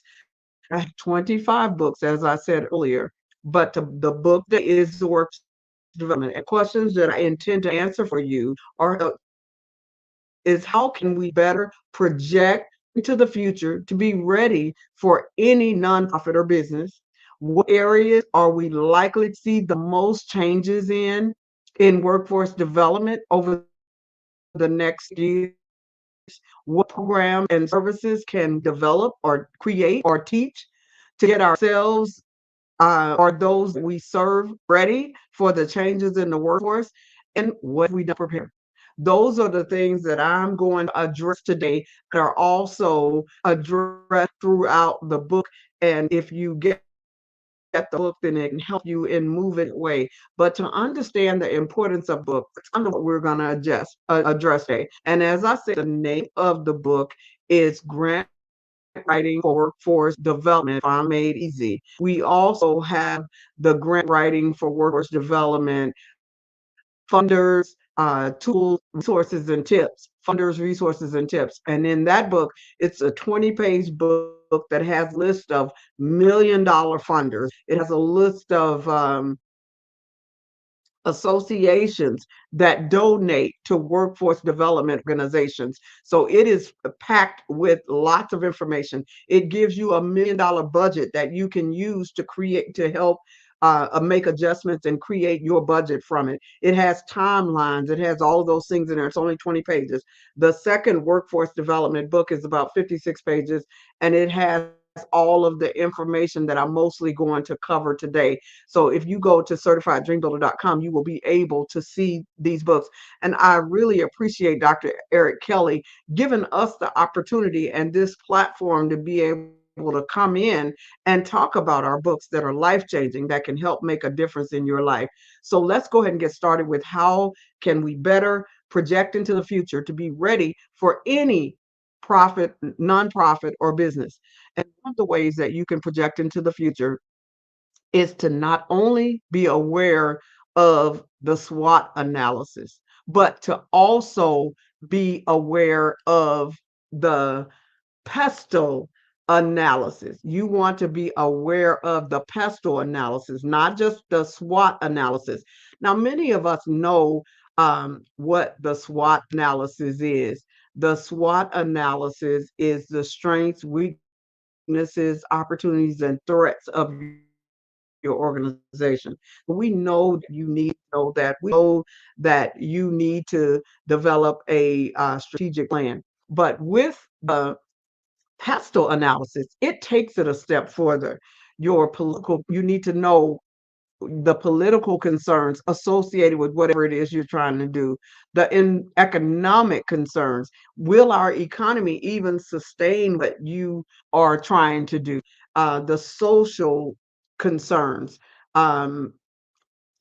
the technological concerns, the environmental concerns, and the legal concerns. Does what you're trying to do fit within those areas? And when we think about all of the different changes that are going on and all of the different businesses that are now being created and the other businesses that will probably go out of business because of AI and many of the other things, how in the world are you going to be ready for this? How are your constituency, the people that you are serving, how are they going to be ready for this? How are you going to help them be ready for this.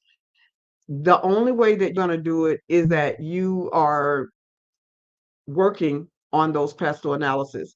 So that's basically how we can better project into the future. We need to understand that pestle analysis. We can project better into the future if we are able to predict that. There's also there's about 17 issues that's being discussed globally as to what the governments would like to do for our United Nations. Now, our United, and I know you're saying, well, what does that have to do with me? Well, the United States is a part of the United Nations. So, what I would like to see by 2030 is that we end all forms of poverty, that we end hunger. Number two is we end hunger and achieve food security and improve nutrition. That we, number three is that we do sustainable development goals like ensuring healthy lives and promoting well-being for all ages. Number four is that we provide sustainable development, which is to ensure inclusive and equitable quality education for all, not just for some.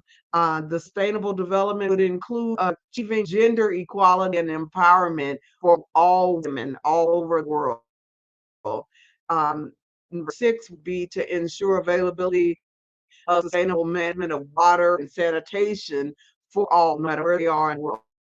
The seventh one is to ensure that we have access to affordable and reliable, stable, and modern energy is one of the things they're trying to do as far as the United Nations is concerned. But we're talking about workforce development and whether or not you are going to fit that to analysis so that you can create opportunities. My book, Getting Ready for Grant Writing, not getting ready, but grant writing for workforce development.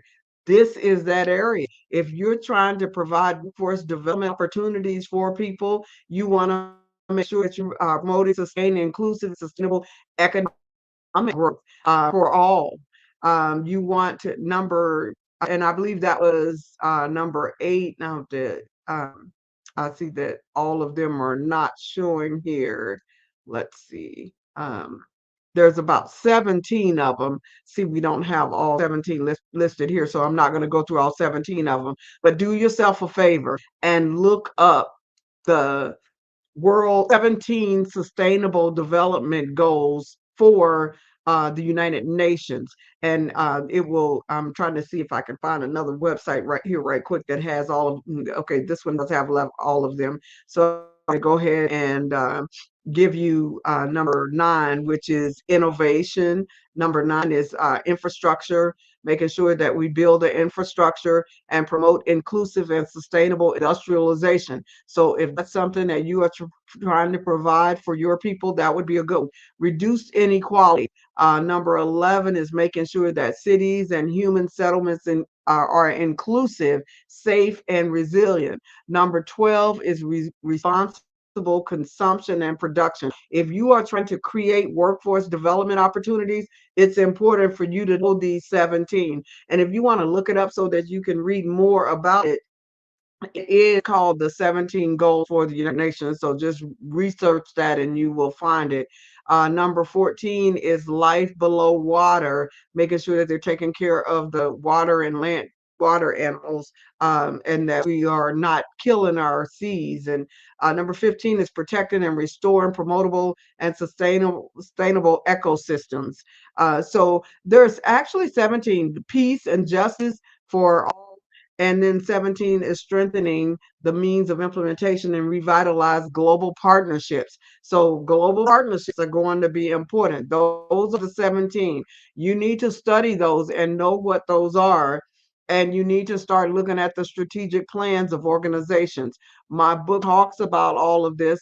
Again, the book is called Grant Writing for Workforce Development Opportunities. And if you are trying to create workforce development opportunities, what's covered in that book is what you need to be thinking about in order to get people ready for what's coming up. You don't want to be like the taxi and let Uber and Lyft come and almost knock you out of business.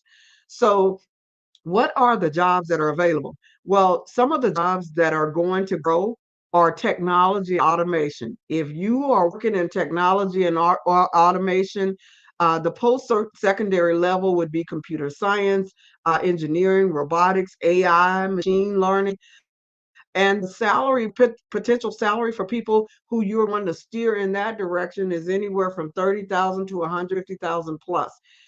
Your lower level education people, that's going to be closer to 30,000. They need to be studying computers, they engineering how robots work. Maybe they don't have a college degree, because we have a whole lot of people out here with no college degree and no education.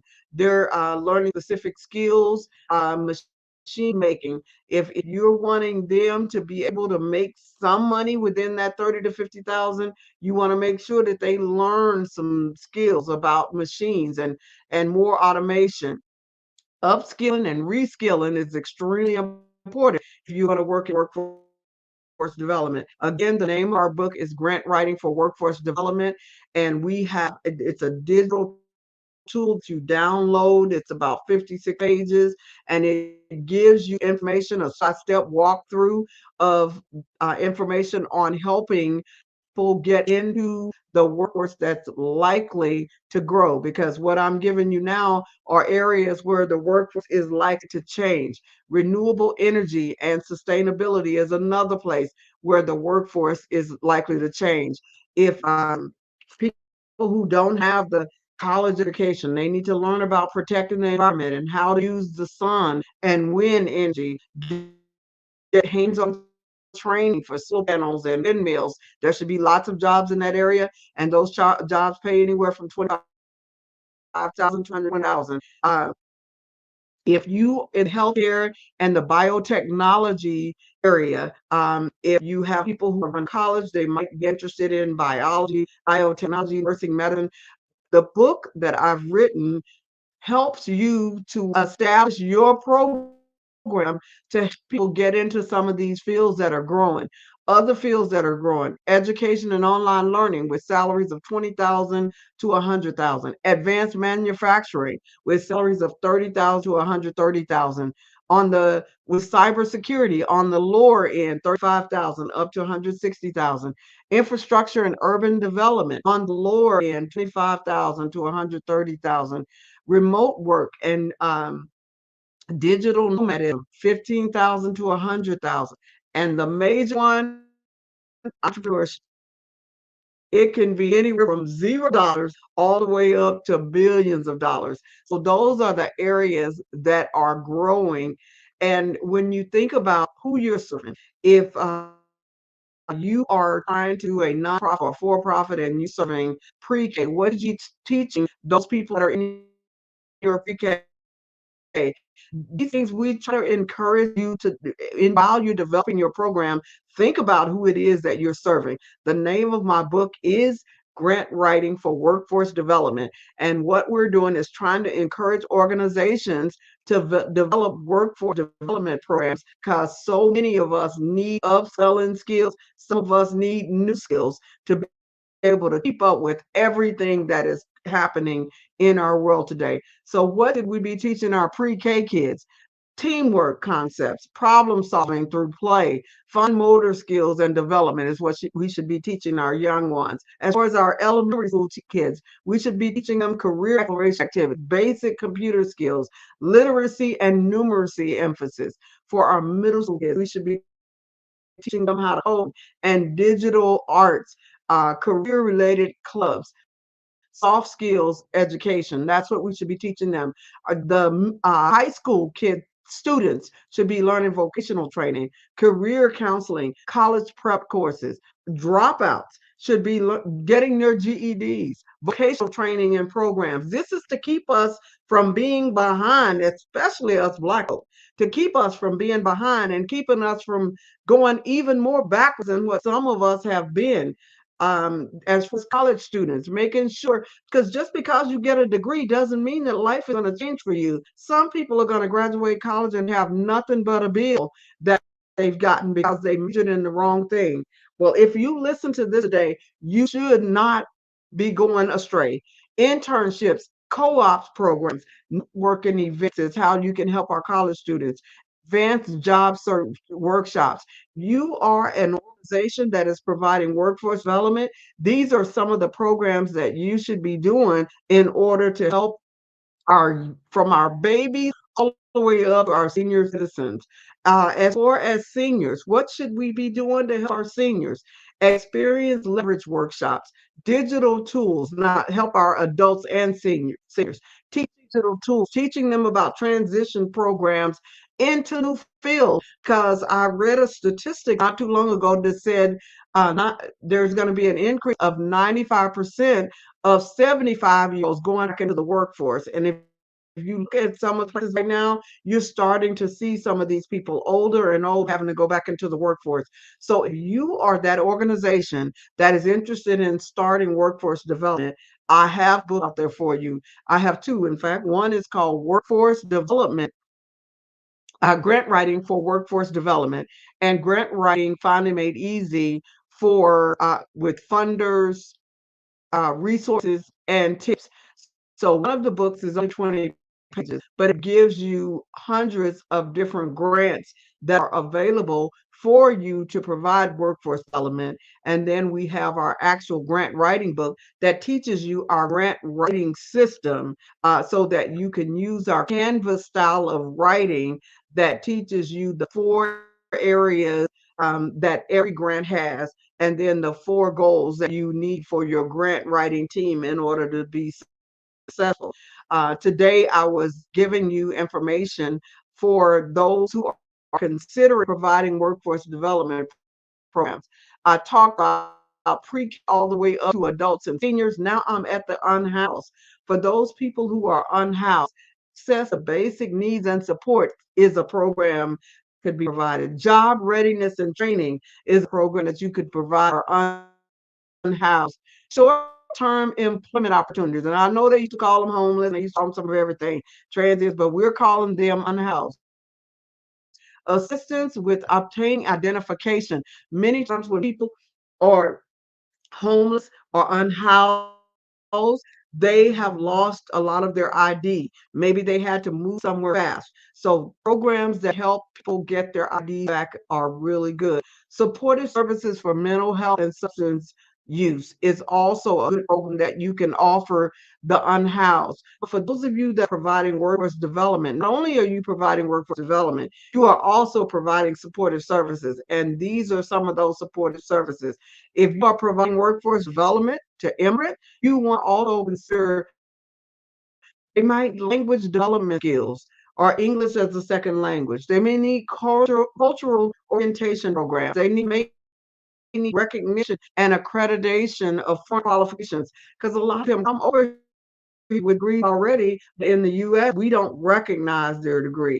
Networking events for community integration. You may do some networking events. So no matter what age you are serving with workforce development, no matter people you are serving, there are ways that you can improve your workforce development program. Maybe offering legal assistance with work permit and employment laws for those that are immigrants, all the way from pre-K all the way up to immigrants is what you should be concerned with. Now, what if we don't prepare? What if you don't get books like my book called Grant Writing for Workforce Development Finally Made Easy? What if you don't get that book? What if you don't get my book, Grant Writing for Workforce Development, funding, resources, and tips, because that's my smaller book? What if you don't get one of those books? If we don't prepare, job opportunities may be limited in advanced fields. Increased competition for jobs may become even more fierce than it has been in the past. For dropouts, there's even fewer job options and higher unemployment risk. As far as that socioeconomic gap, there's going to be risk of underemployment in unrelated fields, difficulty achieving financial stability. This is even for the college graduates. And when you look at the lower skilled people, greater risk of falling into poverty because they are not ready for some of these new workforce opportunities. Wide gaps in access to education. I mean, there's so many different things. The quality of life, business competitiveness, workforce skills. All of these areas need to be looked at. How it's going to affect the college graduates that are already graduate and maybe have degrees in areas that are not going to be moving. How do we help them? How do we help those that don't have college education? They need more skills. The vulnerability to cyber threats.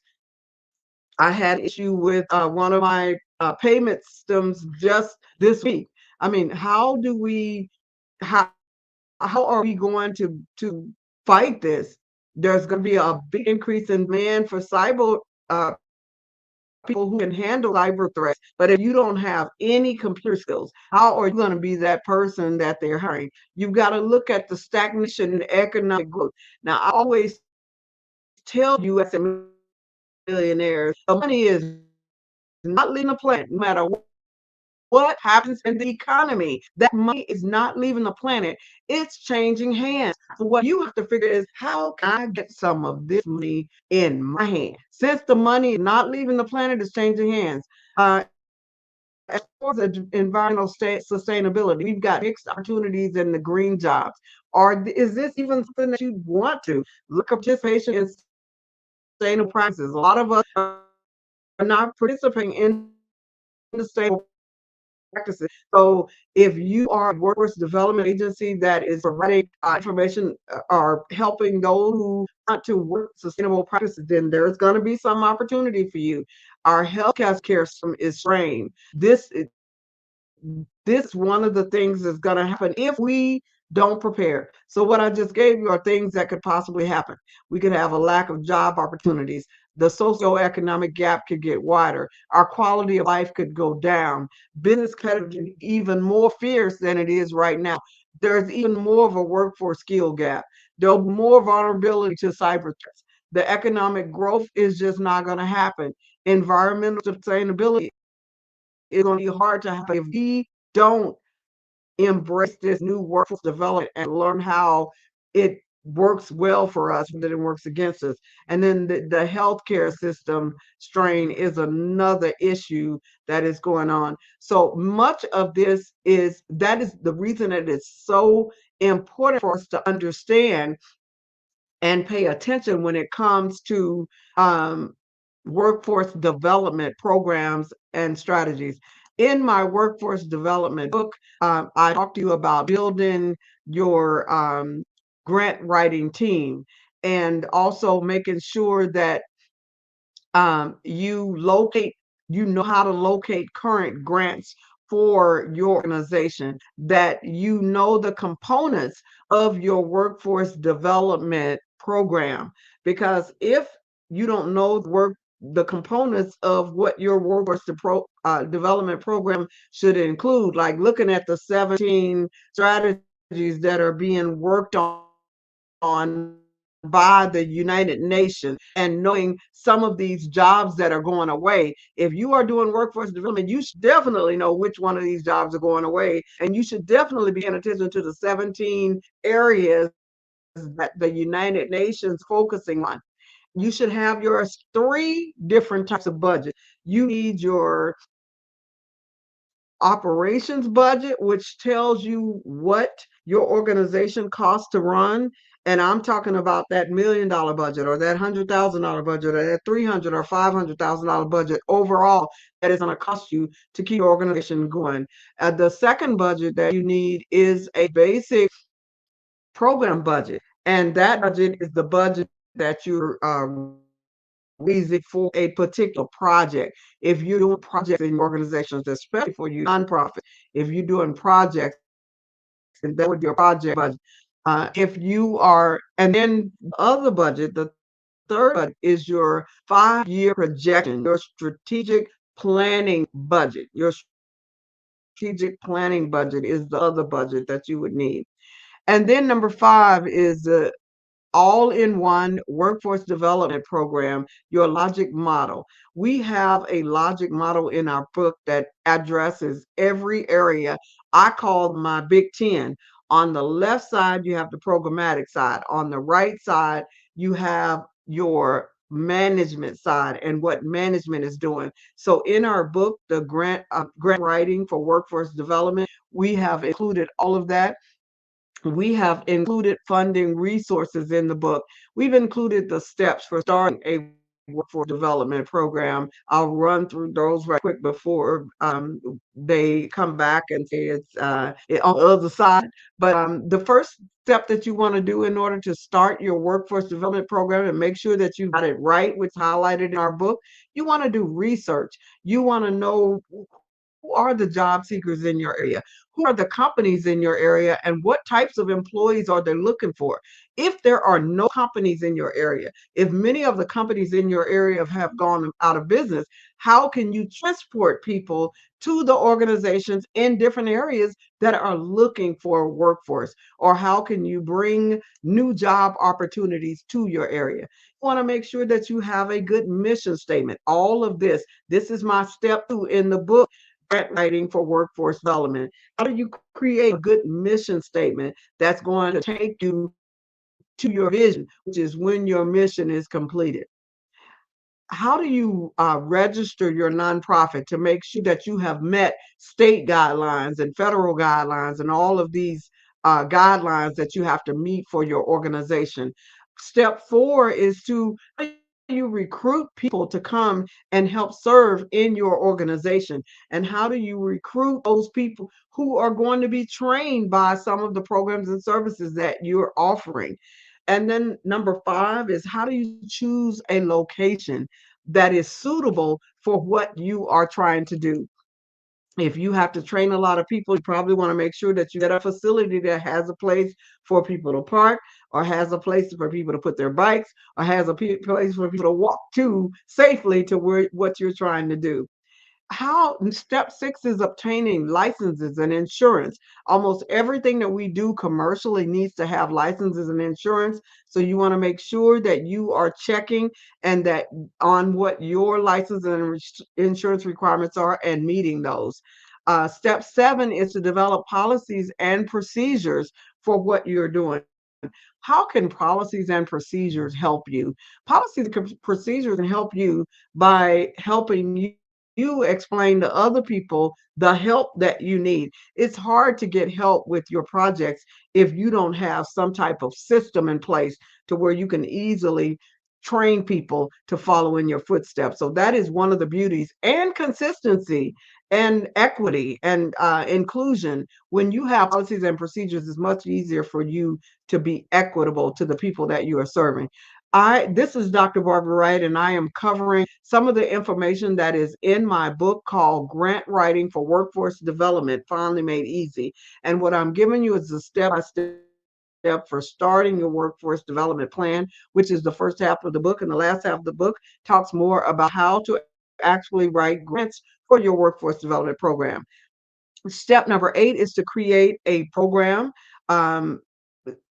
Creating the actual program. One reason that some people are not able to get grants and not able to get business loans and not able to get funding is because they have not actually thought about their goals and their objectives. They haven't answered my 5 W's, which is the who, the what, the when, the where, and the why of your organization. So it's important for you to create a program. And if you're doing a workforce development program, your program and services are needed by job seekers, or they're needed by the corporations that are in your area. Number 9, and we have 10. So number 9 says form partnerships. You want to make sure that you form partnerships with local employers, educational institutions, and community organizations to ensure that you are able to actually get your organization running the way it's supposed to. And lastly, number 10 is then you want to market your workforce development program so that the people that you are targeting for your program, let's say your program is a program that is targeting youth and young adults ages 16 to 24, then you want to target that group. If the requirement of the grant is that they are dropouts, because some of the grants do require that, then you're looking for that clientele. Whatever it is that the grant has said that you can do, that's what you have to do. If for those of you who follow me on LinkedIn under Barbara Babby Wright, Dr. Barbara Babby Wright, On my quote today, I said, "It's your thing," and then it said dot dot dot, because you can't do what you want to do when it comes to grant writing and fund development. You have to do what your bank has asked to do, or you have to meet their credential. As far as funders are concerned, they have the first and the last say as to whether or not they're going to accept your application, and as to whether or not they're going to pass or fail your application. There's no such thing as it's your thing, do what you want to do. You've got to meet the rules and regulations of the regulators. And that brings me to the last half of my book, and I'll go to that chart that I talked about that is pretty much that canvas that I've developed. And in that canvas, we have 4 areas that you must learn, because those are the 4 areas that grants mostly request you to answer questions. Number 1 is the executive summary, the abstract, because that's where you're going to answer those 5 W's I talked about: the who you are, who you're serving, who's your competition, who are your partners, the what are you providing, the when are you providing it, the where are you providing it, and the why are you providing it. And by why, we mean the statistics, that you've looked up statistics that support whatever it is that you say you're going to do. And when you're answering the what, you're answering the how much. When you're answering the where, you're answering how much. And the why may end up including some how much. So you're also doing your budget as you go. Your needs assessment, or your story of why your program is needed, that is, you're going to answer the question: who are you serving and why? What is the national problem? What is the local problem? And how will you fix it? That's how you enter that narrative. And that's going to become the biggest part of your grant. But your narrative has to expound on your 5 W's. So you can say anything different in your narrative than what you said in the 5 W's. So in your narrative, I called my Big 10. So on the left, there are 5 areas that you have to focus on. That's your goals, which is what you're going to do, and your objectives, which is how you're going to do it, implementation, which is when you're going to do it, what are you bringing to the table, who are your partners, and what's your budget for that, your evaluation, which is the who and the how. Who are you going to have in your program, and how are you going to know that they were successful or they were a failure? Your outcomes is, were they how is the world better? It's that impact. How is the world better because you offered that program? So those are the first 5, and that's the programmatic part. Once you have that down, you have a program that you're able to go over here on the right side to your management, to those who are going to assist you, to your volunteers, and tell them, I've got my idea of my program. So really, you're doing that with the 5 W's. So you've got your program idea, and now you're soliciting to get people to help you. It's hard to get people to help you when you don't even know what you're doing. So number 1 on the right side of the canvas is the timeline. What are you going to be doing as management the first quarter, second quarter, third quarter? First quarter, you may be recruiting. First quarter, you may start the actual program. Second quarter, you're reviewing and evaluating. Third quarter, you're reviewing and evaluating. And fourth quarter, you're writing the report. After the fourth quarter, you're writing a report to the person who has funded you. Your management, who is running your program? What are their salaries? What are their credentials? What gives them the credential to be able to actually do the programs? What are their salaries and fringe benefits? How many contracts are you going to have when it comes to management? Dissemination, how are you going to get the word out about what you're doing? Are you going to use internet, media campaign, expos? All of this is in this book. All of this is in my book, Grant Writing for Workforce Development Programs. Sustainability. How are you going to sustain the program when the grant money is gone? Let's say you get $100,000, or let's say you get $1 million. How are you going to sustain this program after that money is gone. That's the sustainability. Are you going to continue to do fundraisers? Are you going to continue to do grants? Are you going to go out and get a business loan? How are you going to sustain it once the money is gone that people donate you? As far as the budget is concerned, the budget, you are creating that budget all the way through. If you get the book, you will see how there was budgets under several of those sections. And that way you're not writing a whole grant or writing a whole business plan and then trying to think of, okay, how much money is this going to cost me? And I hope that this was helpful to you. This book, again, is grant writing for workforce development programs, finally made easy. And our job is to help think about all the things that you need to think about. Our other book that we have in workforce development, and I'm trying to get to the title, make sure I tell you exactly right, which is on our website at certifieddreambuilder.com. It is grant writing and fundraising for workforce development programs. Grant writing and fundraising for workforce development programs. Funders, resources, and tools is the name. And that book also has a wealth of information. I see she's back. So I'm going to let her take it on in. I saw her back. So, I was, All right. yeah. Hey, how are you doing, Dr. Barbara Wright? Thank you I'm very good. much. Thank you for everything that you've shared. It has been a You are wealth welcome. of knowledge. I did have I guess a question. Do you have any tips for like new, just starting out nonprofits on how they like what is the very first step, like once they have their nonprofit that they should do? I know that you said that they need your three budgets, but what would be like your first step before going out into writing the grants?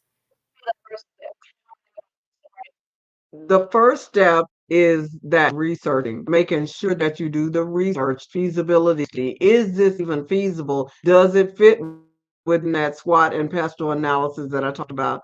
The second step is make sure that you met the regulatory requirements of your organization. The third step be to make sure that you become credible, that you get your checking account and those kind of things, and that you start registering some of the databases that you need to register on. The fourth step would be to make sure that you become branded, that you brand your organization. Your fifth step is to make start building collaboratives and building those relationships that you need to build. You cannot raise funds without building those relationships. The sixth step is to make sure that you develop those budgets. I talked about the three budgets that you just mentioned. That's the sixth step.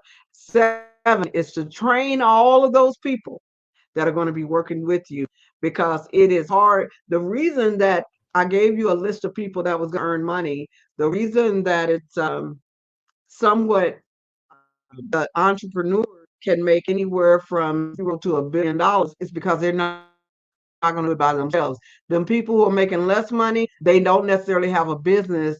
They have they're self-employed. But once you actually establish business, you begin to multiply yourself. And when you multiply yourself, you're able to increase your earnings. When you multiply yourself in the nonprofit, you're able to help a lot more people because you have policies and procedures. So a seventh step is make sure that you're training all of those people that are going to help you take to the next level. Oh wow, that is awesome. Thank you very much. So do you have any new projects that you're working on? Did you hear me? What I am doing now is just making sure that I'm teaching. I'm teaching on Clubhouse and Zoom, and making sure that people who may not be able to afford my services are able to hear this information. And I come on here once a month, making sure that I'm sharing here. I'm giving the information as much as I can to as many people in the community. But because I know that I have to duplicate myself, I don't do like phone calls where people are just calling you on the phone. So this is my project. It's being able to go on as many platforms and go to as many areas I'm able to do, to share the information, share those 7 steps, so that and to talk about workforce development. That was the reason, making sure that this book was right, so that people would know what they need to do, so that leaders would know what they need to do to help our young people, from the B's all the way up to the senior citizens, the unhoused, and the immigrants, know what they need to do to be able to survive all the changes that we are going to see within the next 6 years. Okay. So if someone wanted to book your service, like for you to come out and speak at an engagement, or like, are you available for that?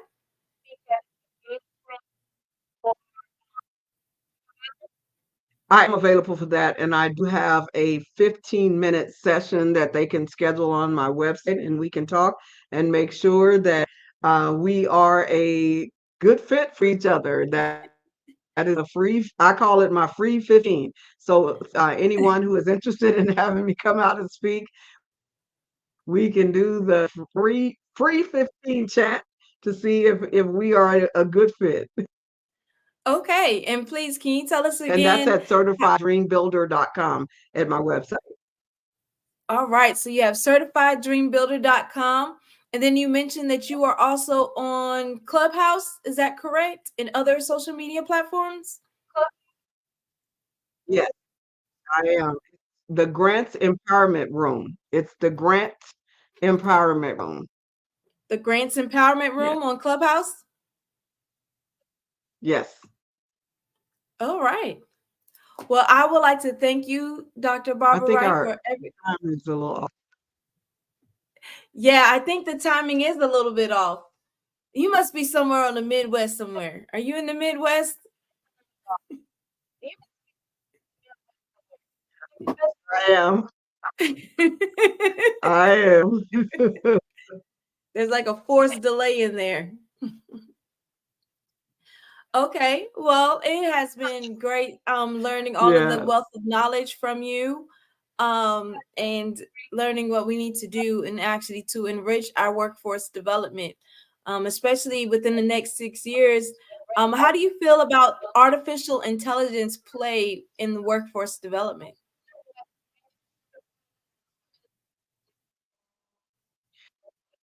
Honestly, I was just looking at 12 jobs that I saw yesterday that would not be affected, with almost everything else being affected by AI. So for those of you who are wanting to look it up, just kind of look up those 12 jobs that they say will escape AI. Almost every other profession will be affected. One of the 12 was musicians. So if you are a musician, you're an artist, you're a creative person, those are probably going to escape AI. 2.0.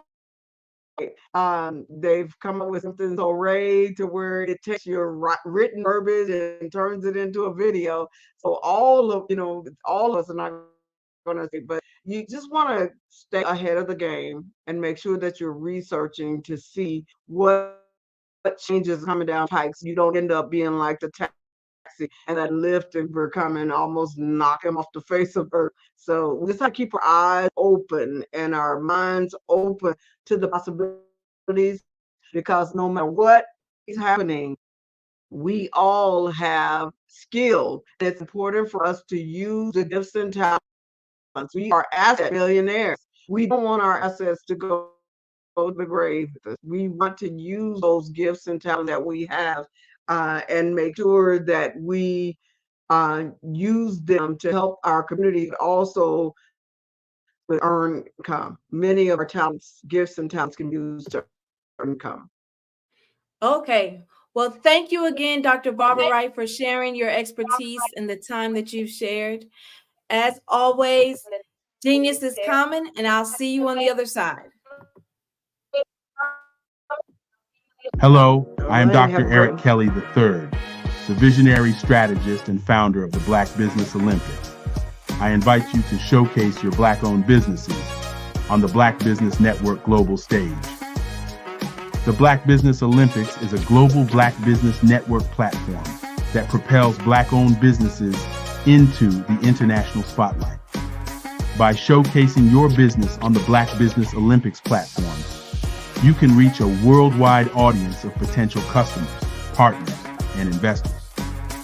You can also establish yourself as a thought leader and expert in your field, attract lucrative partnerships, and more speaking engagements. In addition, the Black Business Olympics platform provides a valuable opportunity to connect and collaborate with like-minded entrepreneurs and business professionals from around the world. This can lead to new business opportunities, ideas, and relationships.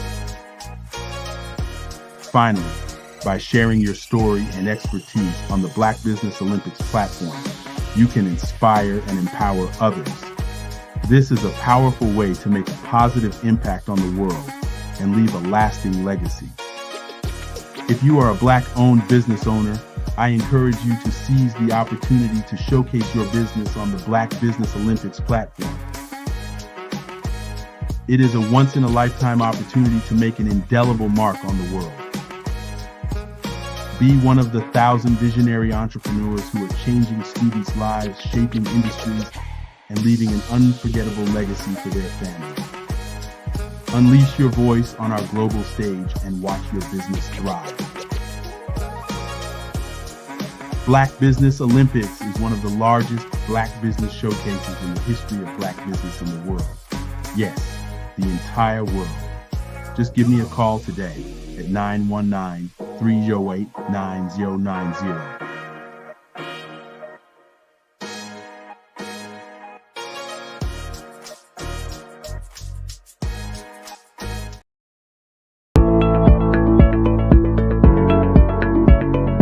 Prepare for what's coming and dominate in economic winter. Stand strong and thrive by showcasing your great products and services globally through the Black Business Network and Black Business Olympics. The Black Business Network has showcased over 2,000 companies with over $7 billion in sales each year. Over 10 million attendees have viewed the rebroadcast each month. Through the Black Business Olympics, unique styles of business training and mentoring are turning students into business owners and entrepreneurial warriors who will dominate in any economy. Gain the ultimate advantage of the Black Business Olympics, 7 days of unbelievable topics and speakers speaking around the globe. Donate your time and experience to provide expertise and scholarships to students worldwide and change the world. Now, more than ever, new insights, tools, strategies, and capabilities are needed. This is your chance for a major presentation to the world. Fill out the form and join the more than 2,000 speakers who have presented to over 200 countries. Join the Black Business Network streaming live into the Metaverse, STEM City, Black Multiverse Enterprises, Hulu, Amazon, YouTube, iHeartRadio, Apple, Facebook, LinkedIn, Pod TV, IBM TV, Spotify, and Google Podcasts. Sign up today. Spaces are limited, and we will see you there.